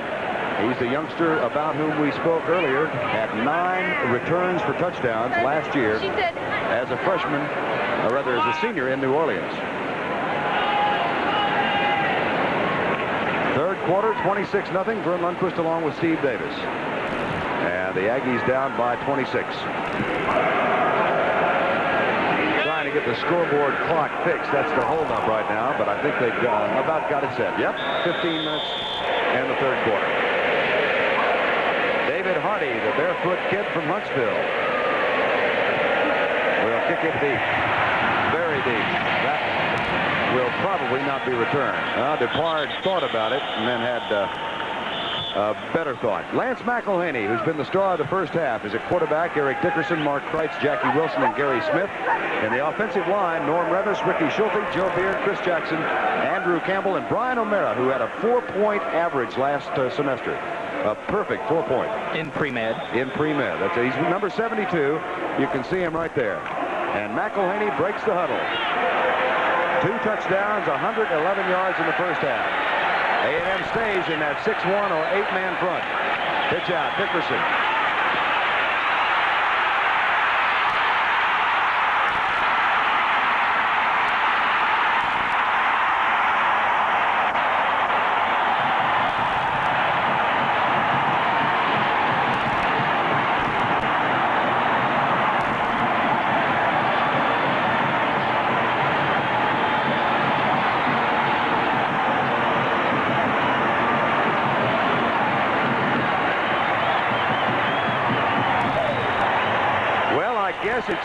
turn next. 80 yards on the first play of the third quarter. And he has just gone over the 4,000-yard mark for his career. With flair. Jeff Harrell for the extra point.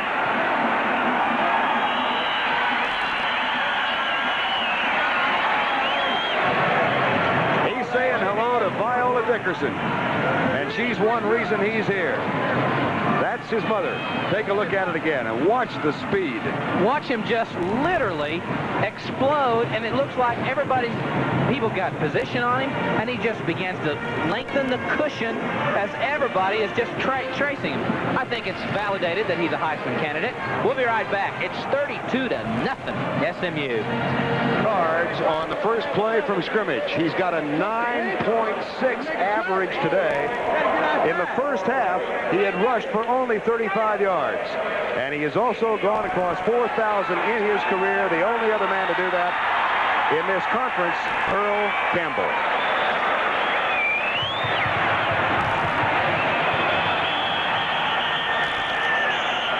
Let's look at it from a ground level perspective. And Steve, you might comment on the angles the Aggies had on him. You'll see a lot of white shirts that have all sorts of angles. It's a well-executed option. And watch him just as he breaks right here. Look at the angles. Look, there's 3 Texas A&M, 4 that have angles on him. And he just breezes away. He's a smooth runner, so it does not appear that he's using all that speed.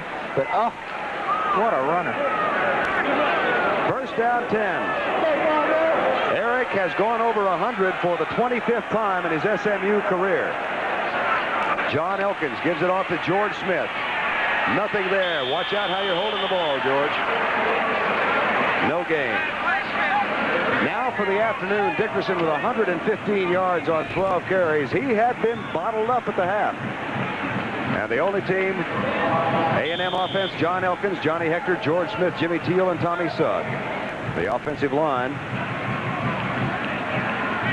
led by Matt Darwin, the center, John Killen, Brian Dawson, Greg Porter, Darwin, Ken Reeves, and Tommy Robertson. Elkins back to throw. Pops it out. That'll be caught. Goes for a first down at the 30-yard line. Catch made by Tommy Sugg, number 25, and Russell Carter is on the defensive play, number 29. SMU defensive line, Jerry Kovar, Richard Neely, Michael Cotter, Kevin Chaney, and Russ Washington. The linebackers, Clarence McDade and Gary Moten. And the defensive secondary, Russell Carter, who's a track standout here as well.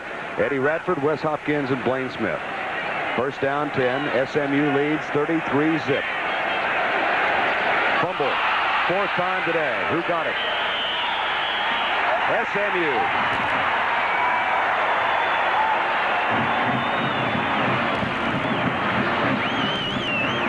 Well, bless him. Hasn't played that much with Gary Kubiak with all that experience as a starter. And John Elkins and Matt Darwin having some problems on the snap. It's hard for most people to understand the problems. You've got to imagine John Elkins, as hard as he might have prepared for this football game, had little idea that he would play.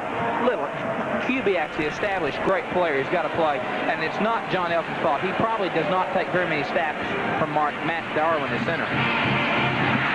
Here's Craig James. Flag is down, and James is down to the 24. We've got good news for Texas A&M fans. Good news for Gary Kubiak fans. No broken leg. The word from the hospital, as you see the holding call, is that Gary Kubiak suffered a severely bruised hip and ankle. A severely bruised hip and ankle. No broken leg. He might be back in 3 or 4 weeks before the season is complete. Well, given the possibilities, that's a terrific piece of information. And Gary, I don't know that you're in the hospital watching right now, but if you are, get well soon. Here's the call from Wendell Shelton. Holding by the offense. Still first down. Holding call, SMU. First down and 10. Ponies have the ball after the 4th fumble recovery of the day. Bobby Leach leaves the huddle and heads over to the SMU bench. Keith Brooks, the freshman, comes wide to the right side, and Jackie Wilson wide left. Mark Kreitz is the fullback, and Craig James the tailback.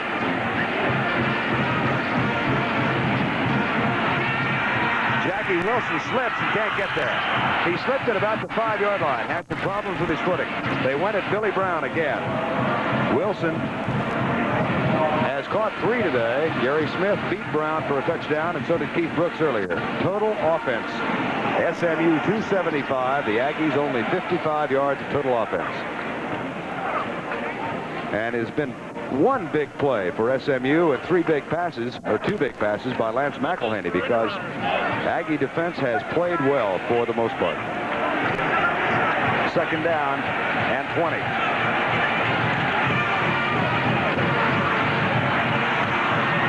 Craig James to the 28. Domingo Bryant made the tackle.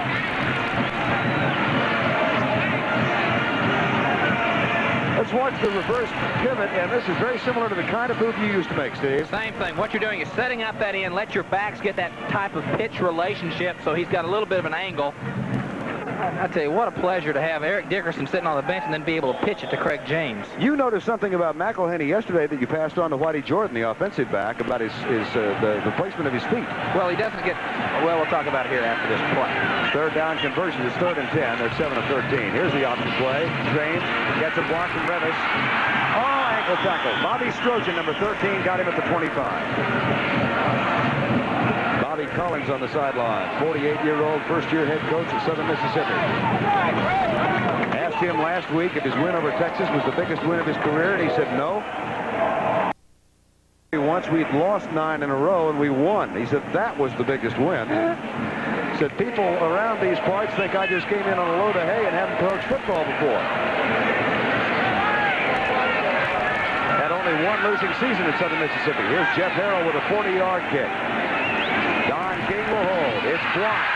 Domingo Bryant got through. He's having a terrific day defensively for Texas A&M. Number 6, the freshman from Garrison, blocked the field goal attempt. And the Aggie offense is back on the field. It takes the perfect timing and extension of the body by Domingo Bryant, number 6. He perfectly timed the kick by Harrell and then just jumped out, extended, and blocked the kick. Good young freshman. A lot of future for him. Stepped in as a starter in his first game as a freshman and has been a key to the secondary for Texas A&M. Has been one of their most consistent players, as a matter of fact. Started out at free safety and has now moved to strong. John Elkins, handoff. Johnny Hector plows up the middle across the 40-yard line to the 41. Part of the problem when you're playing a second-team quarterback is also in the cadence on the field, because as much as you try to imitate the number 1 quarterback, it's different. The number 1 line, as much as they work with the second quarterback, it is still difficult, so they've had problems in 2 areas, the snap and his cadence. It's very difficult to give him enough repetitions in practice where it seems like he's the 1 quarterback. Double tight end set on 2nd down and 5 at the 41. Pitch out. Johnny Hector with George Smith in front. Might get around the corner. Can't, as the tackle is made by Mitch Willis, who's playing in there at nose guard right now, spotting Michael Carter. Hector for the day has now carried 13 times for 45 yards. Was out, as we said, with shoulder injuries for a couple of games. Highly recruited as a freshman. And last year, after his great sophomore season of 928, he rushed for 727 yards. And they had him, Ernest Jackson, and Thomas Sanders, all 3 on the bench with injuries when we saw them last. Split backs on 3rd and 3. George Smith this time, 1st down plus. Gets it out to the 49-yard line. Ben Wise, junior transfer, number 41, made the tackle. SMU has gone to its second-line defense now. Up front, they've got Ron Anderson, Doug Holly, Mitch Willis. Kevin Chaney is still in there, along with Anthony Beverly. But the linebackers are T.D. Briggs, who's a freshman, and Ben Wise, a junior transfer. Russell Carter and Fred Nichols are the corners, and Dwayne Anderson and Mike Griffin are the safeties. So, with the exception of 2 players, it's a second-line unit. 1st down, 10. Elkins to throw. Almost picked off. Anderson almost made the interception. Dwayne Anderson, the junior out of St. Louis, intended for Tommy Sugg. Elkins 2 out of 10. Looks over at the sideline to get the play.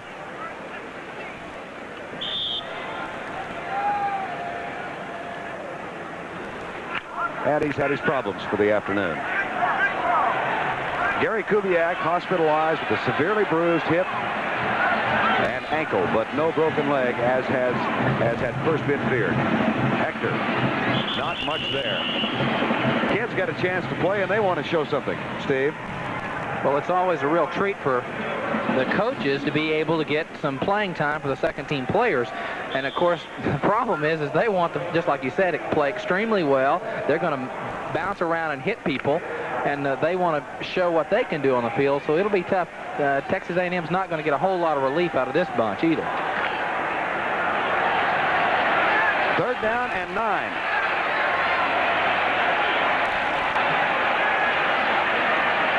Elkins going deep, overthrows Tony Slayton, number 81, the freshman out of Decatur, Georgia. It'll be 4th down. And Kyle Stewart comes on to punt again. This will be Stewart's 5th punt of the day. And it's the first time today that Texas A&M has crossed the 50. But the drive stalls at the 49 of SMU. 33-0, 9:38 to go. If you just joined us, SMU jumped off to a 26-0 halftime lead. Reggie Dupart is deep, end zone view, bad snap. They fake it. It's good. Billy Cannon, 1st down. Billy Cannon.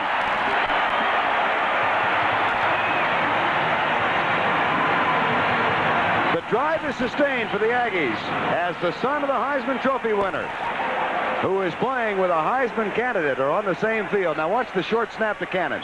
Right there at the top of the star, watch him get the snap.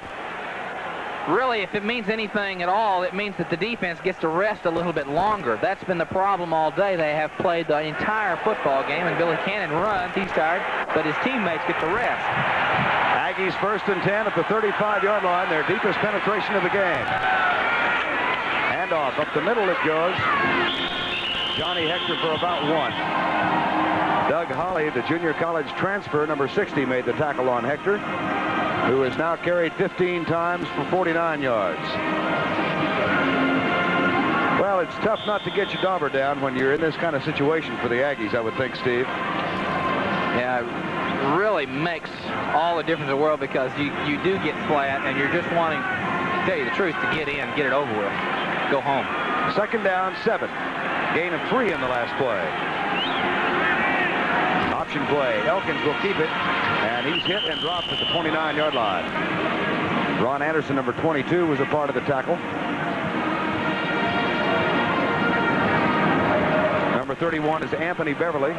Jimmy Hawkins has come into the Aggie backfield now, and Johnny Hector will get a rest.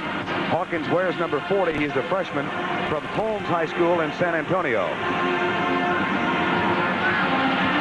3rd and 4, Texas A&M. 8 minutes to go in the 3rd quarter.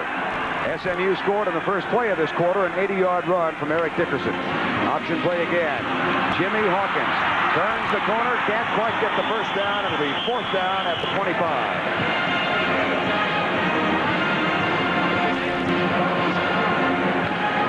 Clarence McDade, number 91, made the tackle. The linebacker. You get a good look at Doug Holly. Anthony Beverly, number 31. 98 is Mitch Willis. Got some kids in there. And the cadet band is here. 4th and 1 with 7:56 to go in the 3rd quarter. 33-0. Power I set. Now Sugg lines up in a wing to the left side and will go in motion. Tommy Sugg, number 25. Johnny Hector may have gotten it with the twist.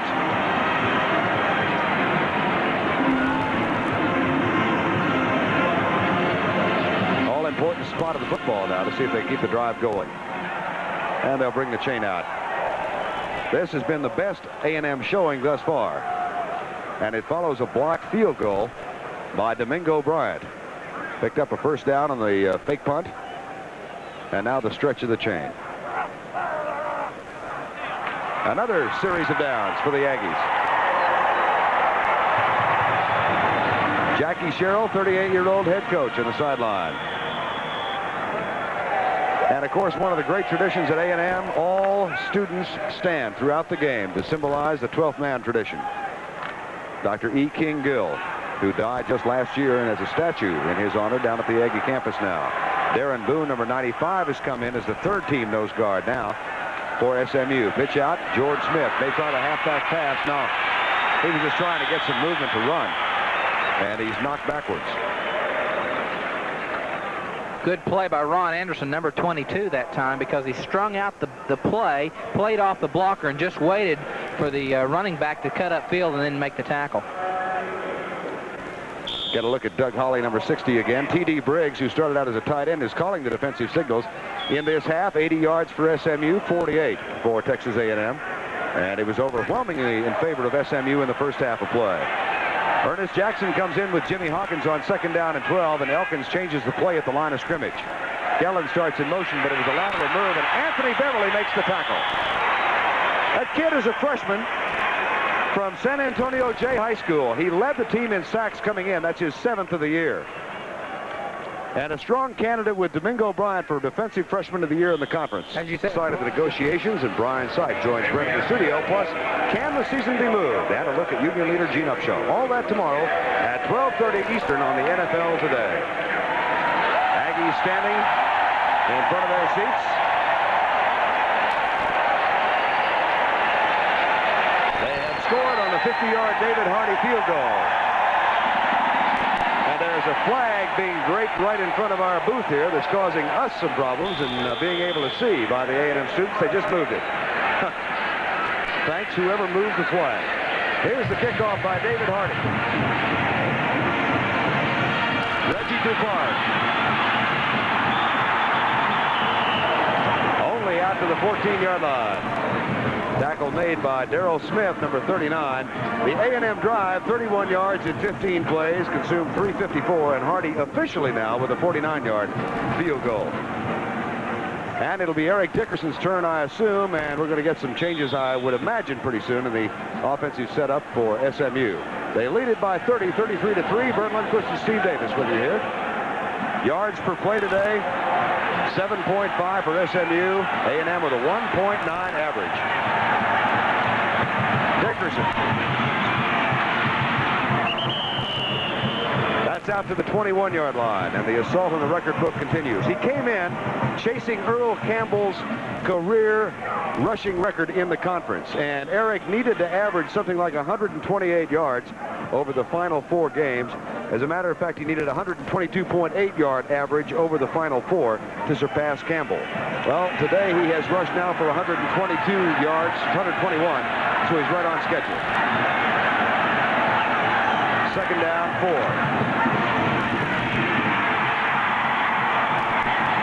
This time, McElhaney can't get rid of it. Ray Childress, number 53, makes the tackle. McElhaney's 8th carry for only 16 yards. Childress, the sophomore from Pierce High School there in the North Texas area. Eric Dickerson is truly an exceptional talent, and of course, as we travel across the country, we hear so much about Herschel Walker and his great talent. Well, I think the Heisman Trophy, when you start looking at it, you've got to realize that on the Heisman Trophy it says to the outstanding player in college football, and below it says the year, whatever year. It is for action in that particular year. McElhaney, incomplete, brought out of bounds by Bobby Leach, number 7. Bobby Collins not too pleased with the call. It'll be 4th down. The Aggies will get the ball back.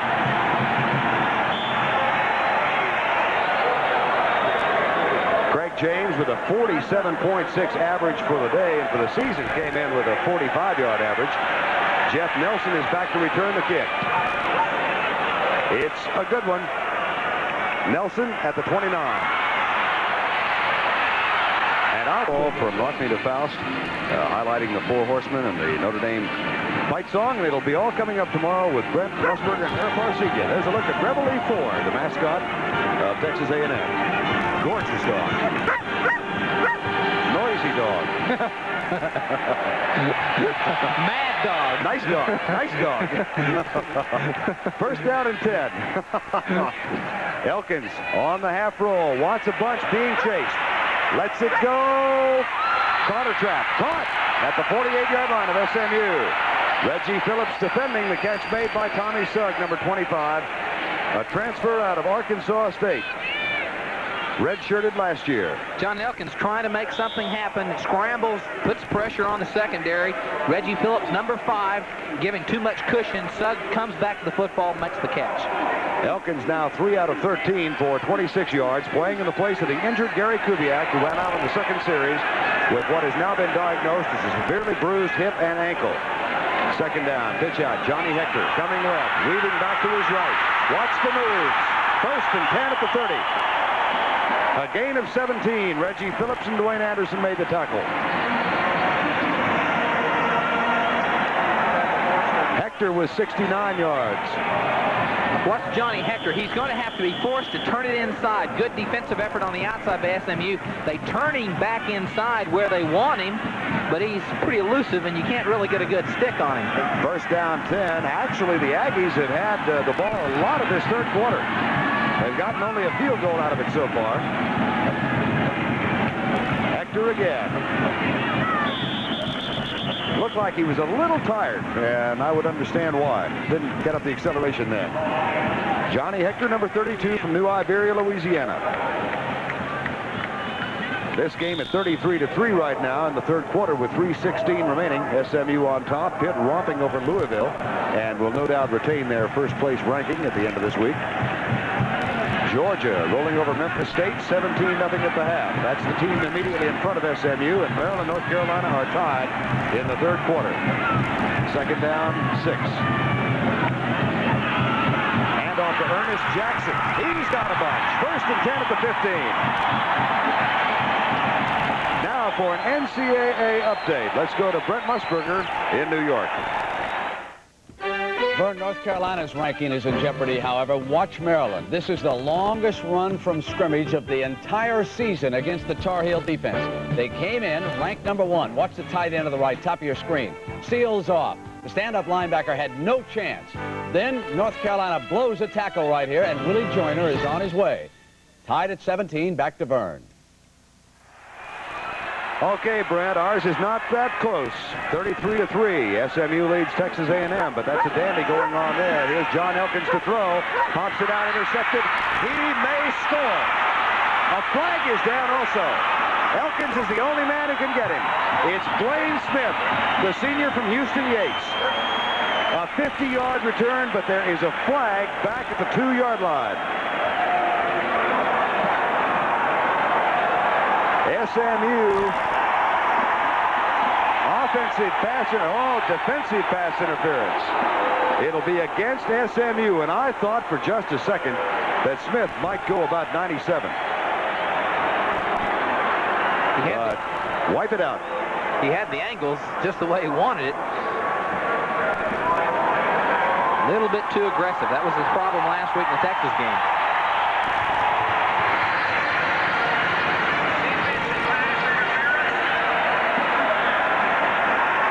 We had the mic for just a moment, and you heard just enough of the defensive pass interference call, wiping out the pass interception by Blaine Smith, and a first and goal now for SMU.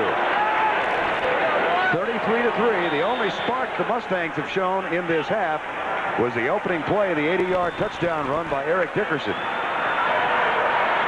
And now the Aggies come up trailing by 30 at 33-3. Power eye set, but Tommy Selk moves into a wing to the left. Now we'll go in motion. Hector to the 1. John Kellen signaling over to the bench. We're about 3 feet away. It'll be second and goal. Jimmy Helms, who's on the headset, flagging in the plays. So that's Jackie Sherrill to his left. Jim, out of the valley, outstanding running back at the University of Texas, and then, as we said earlier, on the staff at Oklahoma. Second down and goal from the 1. Jackie Sherrill, 38-year-old first-year head coach at Texas A&M. Matt Garland brings it up. Number 78. Elkins calls time. They had only 5 seconds to get the play called. And Elkins didn't think he could get the cadence out, so he's called time. Timeout, 33-3. SMU has a lead of 30. With the Leon Spinks-Jesse Burnett Cruiserweight matchup, you'll see 100 of the country's best-conditioned athletes swim a 1.5 miles through ocean waters, race a bicycle 100 kilometers, and run 20 kilometers with no rest in between. It's the Malibu Triathlon, and last week's New York Marathon winner Alberto Salazar will join John Tesh for expert commentary. The great pool shoot of 82 continues, and George Steinbrenner and Jerry Cooney will be in the studio in New York with Brent Musburger, all tomorrow at 2 o'clock Eastern on CBS Sports Sunday.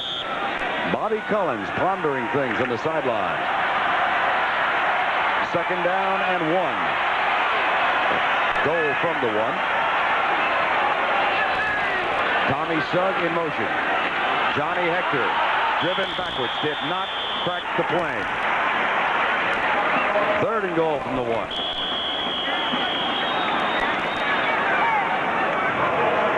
Scott Brady, take a look at it from the end zone view. They've got all their backs, their lead back going inside. They've got everything going right to the middle. Everybody, the flow is all there. Up on top, is that Gary Moten that made the initial contact? I believe it was. There he is, number 33. All-conference candidate. He's a slight one. He's only 6'1", 206. 3rd and goal. George Smith and Sugg, the short men in the foul line. And they will stay in the foul line. It's Hector again. Got it this time.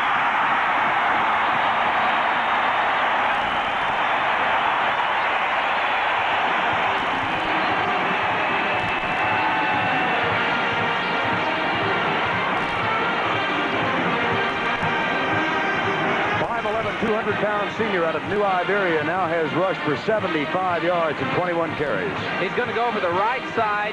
Ken Reeves is there, 57, the guard, just goes right over. He gets the lead block by George Smith and falls into the end zone for the touchdown. 1:04 remaining 3rd quarter. The lead has been shaved to 24 points, and the Aggies will go for 2. Johnny Hector, number 32. Jimmy Teal breaks wide to the right side. So does Tommy Sugg. They're going for 2. Elkins playing place for the injured Gary Kubiak. Pops it in the end zone. Intercepted. Blaine Smith got it. It's no good. It remains 33-9.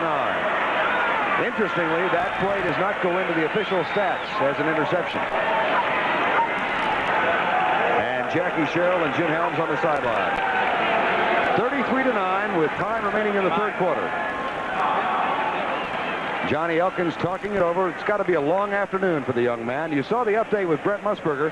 17-17 Maryland, North Carolina. And Florida State is leading Miami of Florida by 10 in the 4th quarter of that regionally televised game on CBS. West Virginia 18 points over East Carolina. Auburn trailing Florida 10-7 in the 2nd quarter. 19th ranked Auburn. Michigan over Minnesota 31-7. Michigan on a roll now, undefeated in the Big Ten. And Iowa has gone back on top of Illinois, another of our CBS regionals today, 14-10. Alabama, Mississippi State, no score in the 1st quarter of play. Oklahoma State 10, Missouri nothing. Missouri fresh from that tough loss at Nebraska. Kansas State and Iowa State scoreless in the 1st quarter. New Mexico 6-1 on the year. North Texas 1-6, no score in the 1st quarter. And there are a couple of teams that are 6-1. Tulsa and Wichita State, and they're tied. Nebraska and Kansas, no score, 1st quarter. David Hardy will kick it off. NCAA football getting underway here in the last weekend of October. Kick goes deep to Reggie Dupart. And on the NCAA today, following the completion of our game, Ara Parsegian, Brent Musburger with all the scores throughout the day. Bobby Collins, an assistant coach at Mississippi State, his alma mater, Mississippi State, Colorado State, George Washington, Virginia Tech, North Carolina. He paid his dues before he got his first. You know where he was a quarterback at Mississippi State, and the head coach was Darrell Royal. Someone you know very well. Very sure do. I do too. 1st down and 10. Yeah, you played against Darrell Royal coach teams a while. Here's the pitch out. Oh, Craig James can't hang on. Bobbles the ball out of bounds, and it goes out of bounds at the 23-yard line. SMU, I think, will win this game. They're 33-9 right now with 1 minute to go in the 3rd quarter. If they do, it will be their 12th win in a row. And that will be the longest, or tie the longest win streak since 1946 and 47, when they won 12 in a row and then were tied by TCU 1919 in the 12th game. And there's a player down for Texas A&M. Injured player. That ball just came out. That's Greg Williams, the defensive back. Greg Williams, number 19. This season has to be literally a nightmare for Jackie Sherrill, and the fact of all the rash of injuries that he has had. At one point in the season, he had his 3 top running backs out. He had literally an inept offensive attack. And let's watch and see how it happens to Greg Williams, number 19. Gets a block. Is that Lance McElhaney? Lance McElhaney trying to make a block on Greg Williams, number 19. and kind of gets a pretty good shot to the knee. Well, walking off, which is the key to it all. And it'll be second down. Well, I was talking about that longest win streak, which was 12, or if they win today. Another point about that in a moment. It's second down, and here comes SMU. 59 seconds to go. Third quarter, 33-9. James gets the pitch. Almost has his head taken off by Billy Cannon. And there's some harsh words being exchanged in the bench. Cannon with a head-high tackle. Ray Childress arguing about it. Billy Cannon, who started his career at Texas A&M as a wide receiver. Watch it again. You be the judge. Watch Billy Cannon, 22, make the tackle. Now, he's got the angle. That's probably not the best way to tackle Craig James. Not to be critical of Billy Cannon, but there are other ways to tackle him rather than a neck shot. Of course, we just got to watch those little things. There was no flag. Here's a call. Maybe there was. Face mask against the defense. It's first down. There was a flag. Didn't see it. Face mask on Billy Cannon. There's a look. Now see it from the end zone view. That's, yeah. That is a face mask. That's a face mask, and it's, you know, it's a tough shot when you're trying to go to the head with a guy. I mean, that's what he was doing. First down 10, SMU. James for about 2 to the 39-yard line. And Craig has now carried 17 times. He's actually got 4 more carries than does Dickerson. Craig with 58 yards for the day. And total offense, SMU 321 to 120 for Texas A&M. Time of possession now has been evened out considerably. SMU has had the ball for 25 minutes and 25 seconds. A&M for 19 minutes and 25 seconds. So they've closed that gap, and they've also narrowed the score somewhat. Second down and 8. McElhaney will throw. Drills it. Caught. First down. Gary Smith. Wayne Asbury makes the tackle. McElhaney has now completed 8 out of 15 for 127 yards.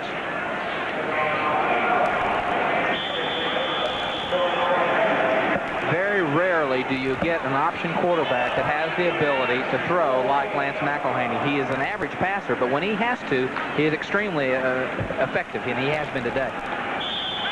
Clock is wound down. That's the end of the third quarter with the score, SMU 33, Texas A&M 9. We'll be back with fourth quarter action after this message and a word from your local station.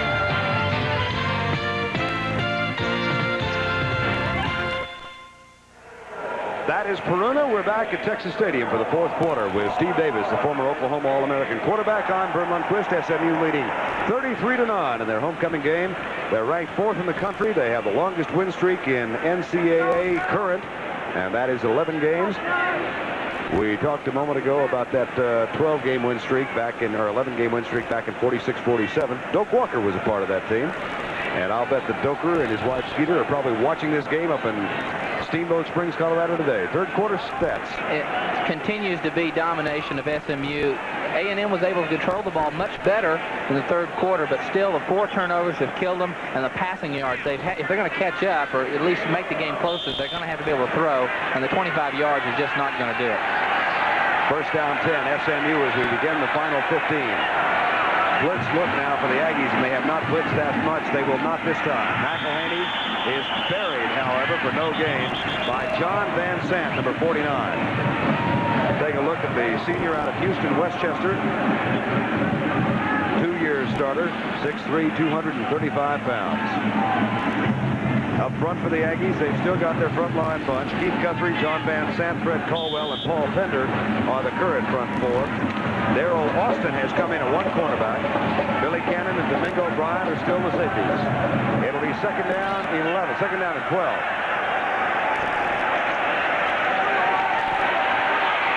Lance in trouble. Each at the 43. Greg Berry, number 48, and Jerry Bullitt, number 33. SMU is doing something on offense now that's pretty interesting. They are trying to get Texas A&M out of that 8-man look, so they put 2 receivers to the wide side of the field and force them to play coverage and play 4 deep.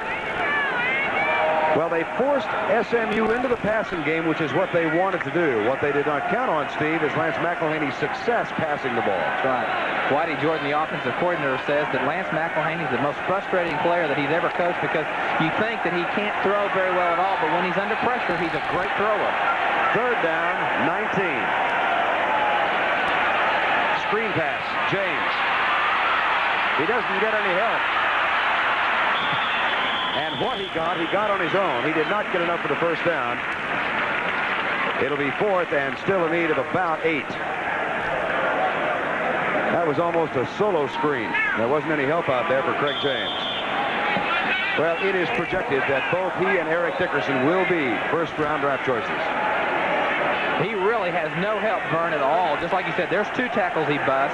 He's still not gotten any help. Here's the kick by Craig James. And it'll be a touchback and come out to the 20-yard line. A 47-yard kick. James continues to kick the ball extraordinarily well. 12 minutes and 56 seconds remaining in this homecoming encounter, SMU and A&M, and we'll be back in just a moment.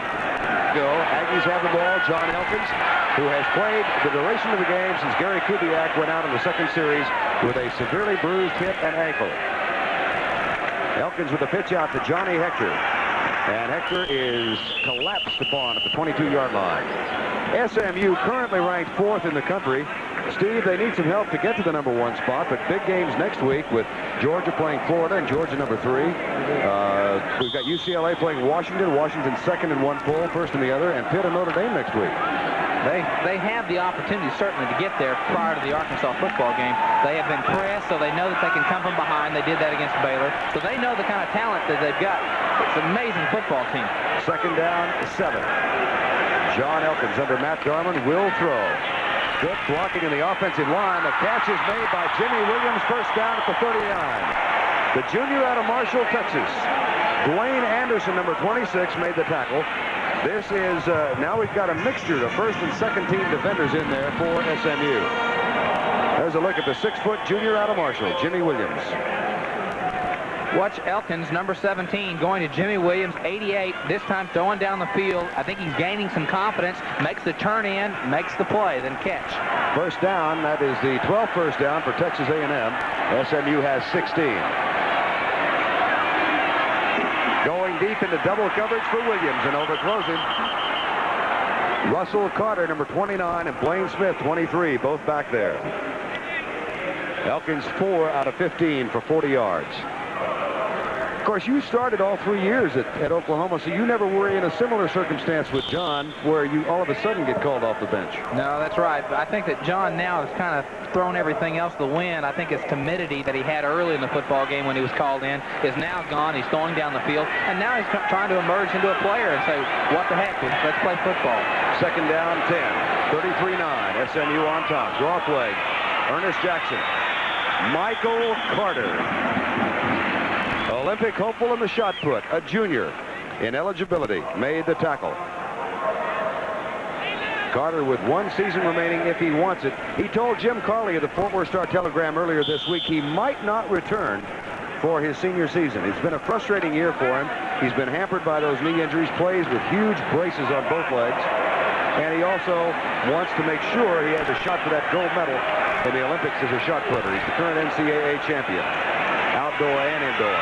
Elkins across the middle, caught. Jeff Payne, a senior out of Richardson, number 84, the tight end. 11:05 remaining in the game. Well, it's been the Aggie offense on the field for much of the second half. Those of you keeping stats on Dickerson and James, Eric Dickerson with an 80-yard run to open the second half, but he's only carried once after that, and he's got 121 yards for the game. James with 58. 4th and 1, and the Aggies will go for it from their own 47-yard line. Got it, I think.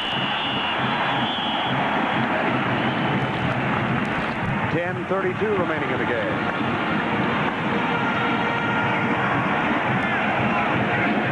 And they'll move the chains to the south. Quick reset for those of you who joined us late. Second series for A&M. Kubiak hit. There's Lance McElhaney, who's thrown for 2 touchdowns today. The junior out of Dallas Highland Park. A&M scored on a McElhaney pass to Keith Brooks. Kubiak was hurt. Recovered another fumble. Scored on an Eric Dickerson run. Had it at 23-0 at the 26-0 at the half, and it's now 33-9. Elkins on the draw play to Johnny Hector, weaving his way across the middle and crosses the midfield stripe to the 50-yard line. Richard Neely and Michael Carter made the tackle. Neely, number 78, another of the inspirational stories. And you look at the last 5 possessions for the Aggies, they have scored on their last 2. Richard Neely is almost totally deaf. Number 78, the defensive tackle for SMU. He's a pre-law student. His dad's an attorney. And he's a very bright kid. But he plays with a handicap. He does not wear a hearing aid during the game, but goes on the snap of the football. He is almost totally deaf. Elkins for Slayton, incomplete. What probably is even more valuable in that story, Vern, is that Richard Neely, because he cannot hear the changes of the signals of the defense, he has to analyze the offense himself. He has to make his own calls, and he just gets pushed around. Here he is, Richard Neely, number 78, standing up, doing his job, coming in on Ken Reeves, number 57. It has been suggested they use Neely to steal signs from the bench. Lip read them. Great kid. Blitz is on. Here comes Gary Moten. The pass is off tip. Terrific play by Dwayne Anderson, the junior, number 26, and Gary Moten, number 33, was flying through. Looked like a Mack truck. He exploded. If you can see, 33, Gary Moten, the linebacker, the number 1 tackler on this team, came in with 75 tackles at the beginning of the game. I mean, he blew past everybody. And Kyle Stewart comes on to punt. There's a look at Gary Moten. Billy Clay, the defensive coordinator, SMU, said he's the best linebacker he's been around. They fake it again. Billy Cannon. This time, no soap. He did not get the first down. Second time they've gone for the fake punt.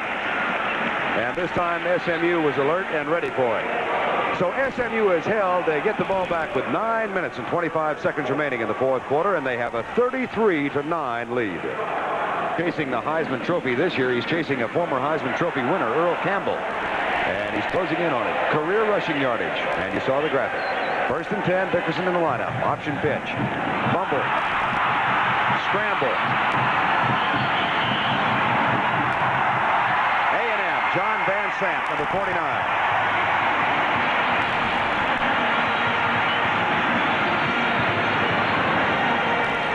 It finally went the Aggies' way. After losing 4 fumbles, the Aggies have recovered 1. It was a quick pitch that was forced by the defense. Domingo Bryant makes a good stick. Eric Dickerson's more concerned about Domingo than getting the ball. And there, John Van Sant, 49, gets the football. That is the first turnover for the Mustangs, and I don't blame Dickerson for looking at Domingo Bryant. There's John Van Sant with the recovery. 1st down and 10. John Elkins back into quarterback. Pitch out. Johnny Hector. Oh, what a great defensive play that was by Dwayne Anderson, number 26, and then Clarence McDade, number 91. McDade has been a real sleeper for SMU. They thought Eric Moore was going to be their starting linebacker, but he flunked out of school. Larry Cox got hurt. Kit Case got hurt. So he really started the season as the 4th-team prospect. You'll see, I think, Dwayne Anderson, number 26, that forces the play right there on 44. George Smith, and causes Clarence McDade to make the tackle. Gives him the opportunity to make the tackle. 2nd down and 10. Splitbacks. Blitz is coming. Reverse. Jimmy Teal. They stayed home. He's in trouble. It's Russell Washington. Washington is playing extraordinarily well today. Russ Washington is senior from Fort Worth Wyatt. He's the oldest player on the roster. He's 23 years of age, and Gramps made the tackle. Russ Washington, number 93 there. His responsibility is to contain. Look for the reverse. There it comes. He's got good depth. He keeps the distance, and he forces Jimmy Teal inside. That's good execution on the reverse play. Aggies are 4 out of 13 on 3rd down conversions. Here comes Kovar. There goes Kevin Chaney, and that's what caused the play to be incomplete. Kevin Chaney, number 58, collapsed around John Elkins and made the tackle. Cheney, another senior out of Conroe, 6'3", 257. 3-year starter. And the Aggies will punt, I think. Kyle Stewart back and ready. Billy Cannon, the short man. They've gone for the fake punt twice. Stewart with 4 punts for the day. 7:58 remaining. I wonder who'll come in at tailback now. If it'll be Eric or Craig. If Craig says to Eric, well, that was your series, Eric. My turn. Here's the kick that takes an SMU bounce backwards and out of bounds in the vicinity of the 20. A 24-yard kick. Kyle Stewart not too happy with the kick. 7:49 remaining in the game. 33-9 SMU. Harry Arroyo faced Joe Manley. All 4 fighters undefeated. Plus, you'll see coverage of the 15-kilometer Tulsa run. It's all coming up after the game on CBS Sports Saturday, and Brent Musburger will have all the scores of games which are not final when we go off the air. Steve Davis is going to hurry home and watch the Tulsa run in his hometown. Eric Dickerson breaks a tackle. Breaks another. He's gone.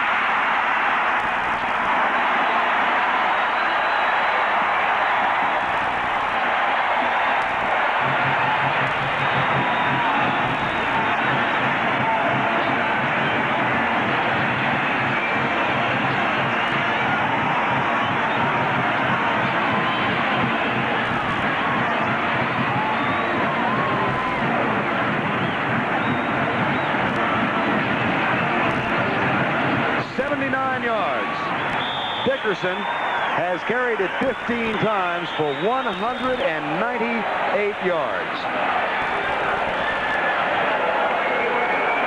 And it's 39-9. He is making a strong bid for the Heisman. It's good. Take a look at the moves. He was stopped twice. You just think that somebody's going to put a tackle on Eric Dickerson. One, he's stopped by his own man. Then he's right there's 2 tackles. Twist, turn. People, you just don't do this all the time. Great speed, great talent. The run to the Heisman. It's 40-9. SMU will be back after this word. Final 7:37. Eric Dickerson came into the game with an average run per carry of 7.3. For the day, he is averaging 14.3 yards per carry. I don't doubt that those glasses, he's wiping the wind off of them. They probably cracked around the 35-yard line. Oh, and he's such a good kid. Here's the kick by Whit Smith.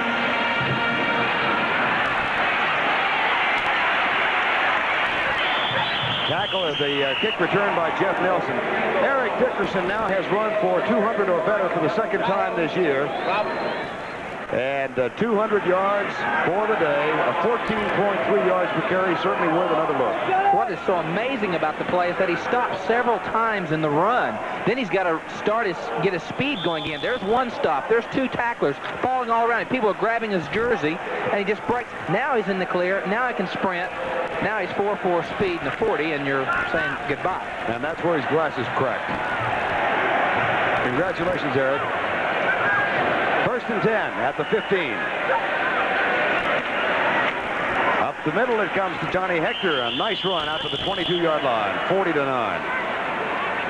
Darren Boone, junior college transfer out of Henderson, number 95, made the tackle. John Elkins came on for Gary Kubiak when Kubiak went down in the first quarter. By the way, we understand that Gary is back from the hospital and is currently in the Texas A&M dressing room. What was at first thought to be a broken left leg then was diagnosed as a severely bruised hip and ankle, and he's going to be out for 2 to 3, maybe 4 weeks. Sun coming out. John Elkins fakes the reverse, rolls out, pops it out, got Jeff Payne open at the 45-yard line. First down. Tackle made by Reese. A look at John Elkins. Darrell Reese made the tackle, a freshman from Garland, number 4. 1st and 10 Aggies. Long day for Texas A&M. Their record will drop to 4-4. Tough to fight a game in which you're a 10-point underdog and lose your quarterback in the first 3 minutes. Good night, John. At the 45. Mitch Willis, number 98, finally got there.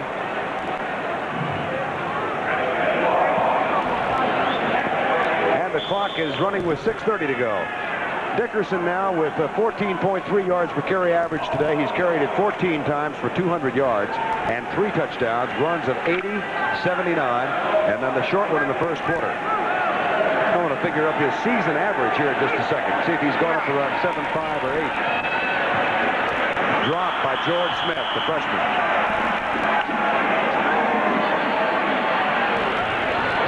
Sterling Wilson, number 49, defending on the play. It'll be 4th down again, or 3rd down. And Jackie probably planning for next week. A&M has 3 games remaining, and SMU has 4. The Mustangs currently will win their 12th in succession, and they will be at Rice next week. Then a tough trip out to Texas Tech, and the Tech team faces the Longhorns today. Here comes the rush on Elkins. He goes deep, and it hits the helmet of Darrell Reese, number 4, intended for Jimmy Teal. And Elkins is having a tough time. John Elkins will come to the sideline. Here's something interesting. As you get into the season, Steve, it's very tough to increase or decrease your average. Dave Yaggy, our statistician, just went to the stat sheet for Eric Dickerson. And for the season now, on 168 carries as you watch Kyle Stewart punt, he is averaging 8.02 yards per carry. Eric Dickerson has increased his yards per carry average from 7.3 coming in to 8.02. I think it's fair to say, as most people are looking at the running back positions, that at least the way the season has developed, with some of the fine quarterbacks having early problems. Dan Marino had problems. Jim Kelly got hurt from the University of Miami of Florida. John Elway stumbled last week a little bit. So you look at the running back positions, and you look at Eric Dickerson and Herschel Walker. I think Herschel Walker is a sentimental favorite. Statistically, Eric Dickerson has really walked away from him right now. Handoff over the right side. It goes to Jeff Courtwright, who's the new quarterback, and Jerry Bullitt.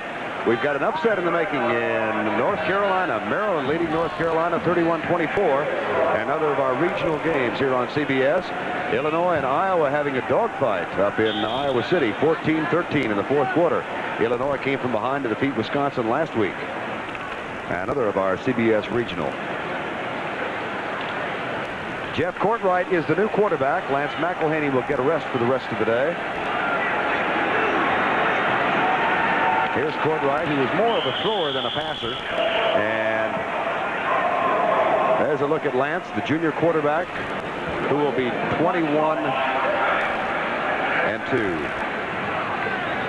Herschel Walker is having a big day today also. We have word from New York that Herschel has carried 33 times for 222 yards.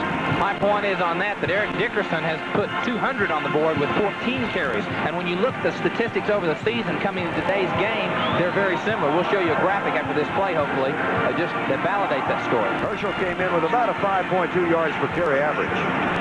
Here's the handoff. It goes to Craig James. James wanting to get back into the chase of 100-yard games. Last year, Eric Dickerson and Craig James became only the 5th pair of running backs in the history of NCAA football that both averaged better than 100 yards per year. Craig feels like it's just been misfortune that he's not been able to get that average up this year. Started out with 3 100-yard games. Dickerson has been held under 100 only once this season, that by Baylor. There's a look at his counterpart, and they are very close friends. Craig James back to punt now on 4th down, and Billy Cannon will return it. A little bit of a low snap, and the kick is away. Cannon at the 25. Oh, nice play by Keith Brooks, number 13. He's caught a touchdown today, and now he fights off a block and makes the tackle downfield. A 51-yard kick, -2 on the return because of the effort of the former quarterback out of Andrews. And the Aggies come back on the field. They've got a new tight end, Randy Sawyer. Here's the comparison of the two. This is updated through today, Steve. Okay, coming into the football game, Eric Dickerson was averaging 7.3. As we've said, it's now been increased to a little bit over 8 yards. Herschel Walker was only averaging 4.7. seconds to throw. Pops it out. Intercepted. Picked off by Ben Wise. Wise inside the 15 to the 12-yard line. The other point to be made is that Eric Dickerson has had 50 less carries than Herschel Walker, and he's also sharing the position with Craig James. And I think sometimes we get into a situation where we have sentimental favorites. Herschel didn't win it his freshman year. He maybe should have. Sophomore year did not win it. Junior year, now people have kind of let it snowball. Collectively look at it. The Heisman is awarded to the outstanding player in college football in a particular year.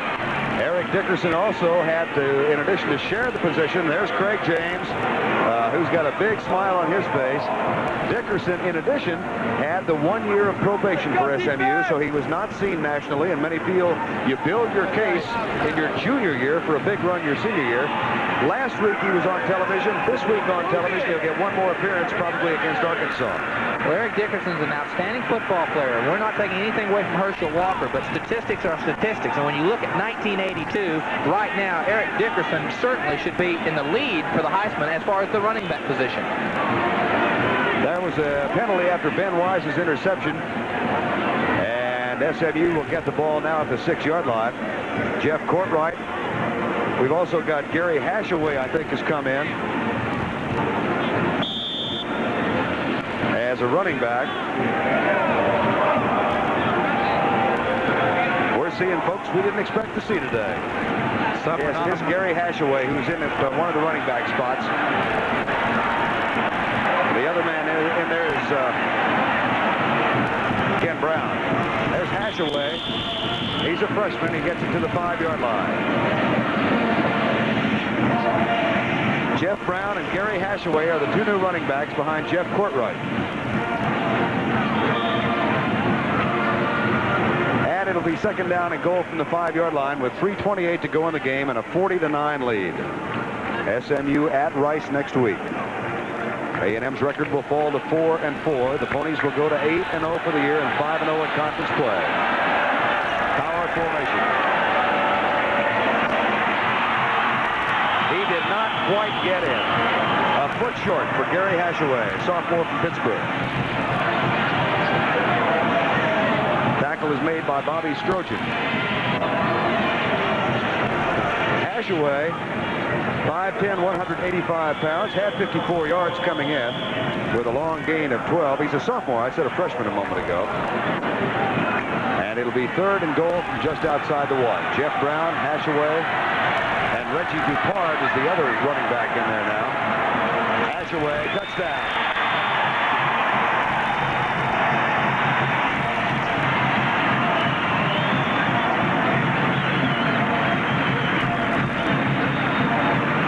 Gary Hashaway makes no doubt about it on this particular time. That's Jeff Courtright, the quarterback in this time.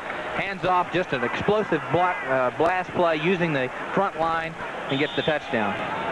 Hashaway's first touchdown of the season, congratulated by Bobby Leach on the far side. Jeff Harrell on the kick.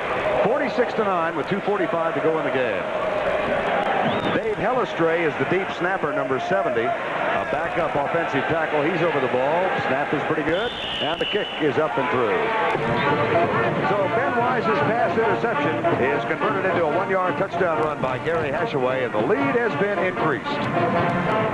There's some good guys, and boy, you wish them well.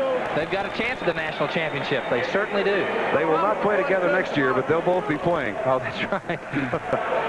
If they're playing together next year, that's a scoop. Somebody has engineered a heck of a draft. Here's a kickoff by Whit Smith.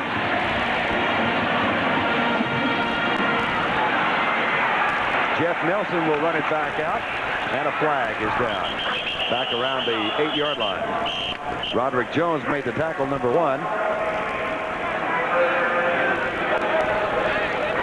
And our most valuable player today, in whose honor a $1,000 scholarship will go to SMU. It's Eric Dickerson for SMU, and Domingo Bryant, the outstanding freshman strong safety of Texas A&M.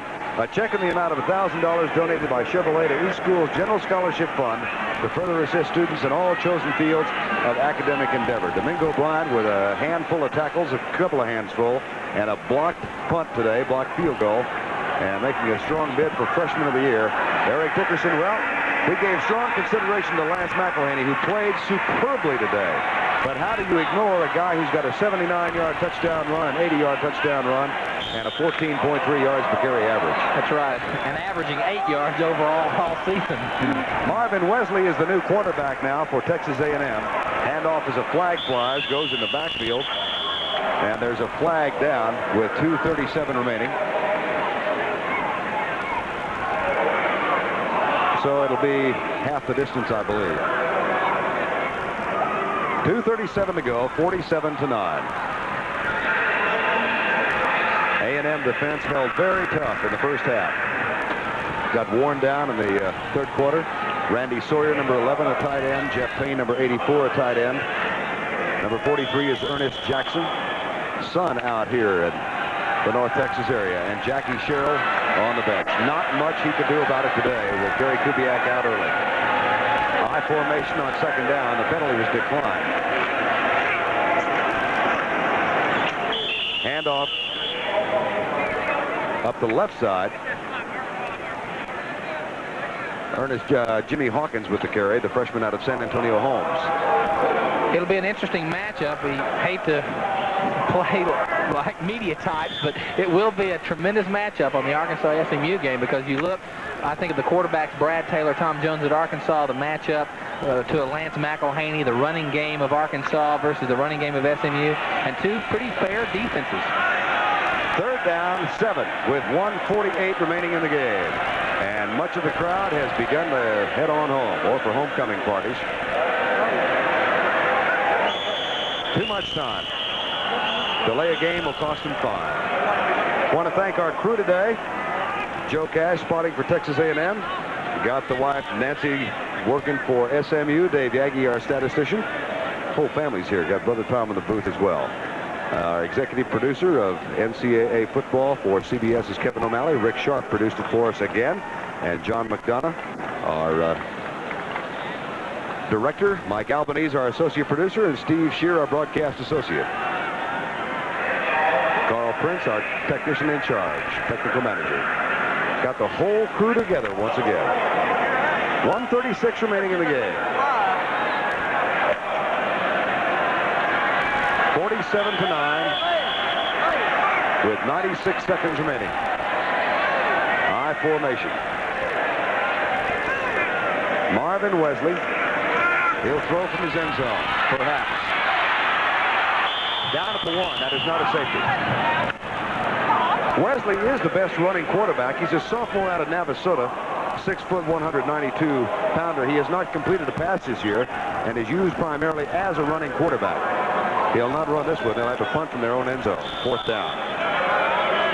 Well, they were teasing Bobby Collins on a local radio show here. A friend of mine, Brad Sham, has a show, and Bobby was on it. Every call was about Arkansas. And Bobby kept saying, wait a minute, we got to play A&M. And Brad Sham said, you wait a minute. If you think it's bad this week, wait till next week, but you got to play Rice. That's all they'll be talking about is Arkansas. Here's Reggie Dupard down at the 38. Tackle made by Ashley, the linebacker. 51-yard kick, 14 on the return. And the Mustangs will bring the troops out for one last effort. Bobby Leach is out there, number 7, who was a hero in the win over Texas last week. Bobby Leach's dad was a former dean of students here at Texas, at SMU in the 70s, and is now a vice president at Florida State. 43 seconds to go.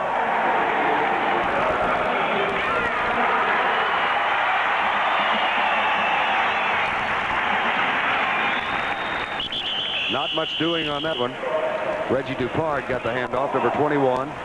And he is one of the heir apparents. There's another young man recruited by SMU, Anthony Allen, out of a Dallas high school, who was academically ineligible to attend this year. So without scholarship, Allen is going to SMU to get his grades up, and they think that he and Dupard will be a terrific tandem next year. Well, they've got something going with the tandem tailbacks. 11 seconds to go, 10, and the clock will wind down. This will be the final play.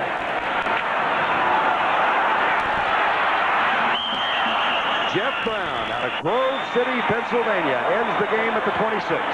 Our final score, 47 for SMU, and the Aggies score 9. CBS's coverage of NCAA football will continue after this word from your local station. Christian athletes at both schools, Texas A&M and SMU.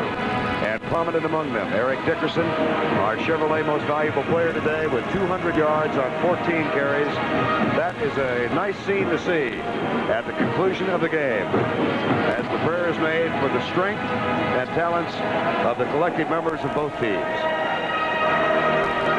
SMU wins it by a count of 47-9. Dickerson had a big day. We'll return once more to Irving, Texas, right after this message.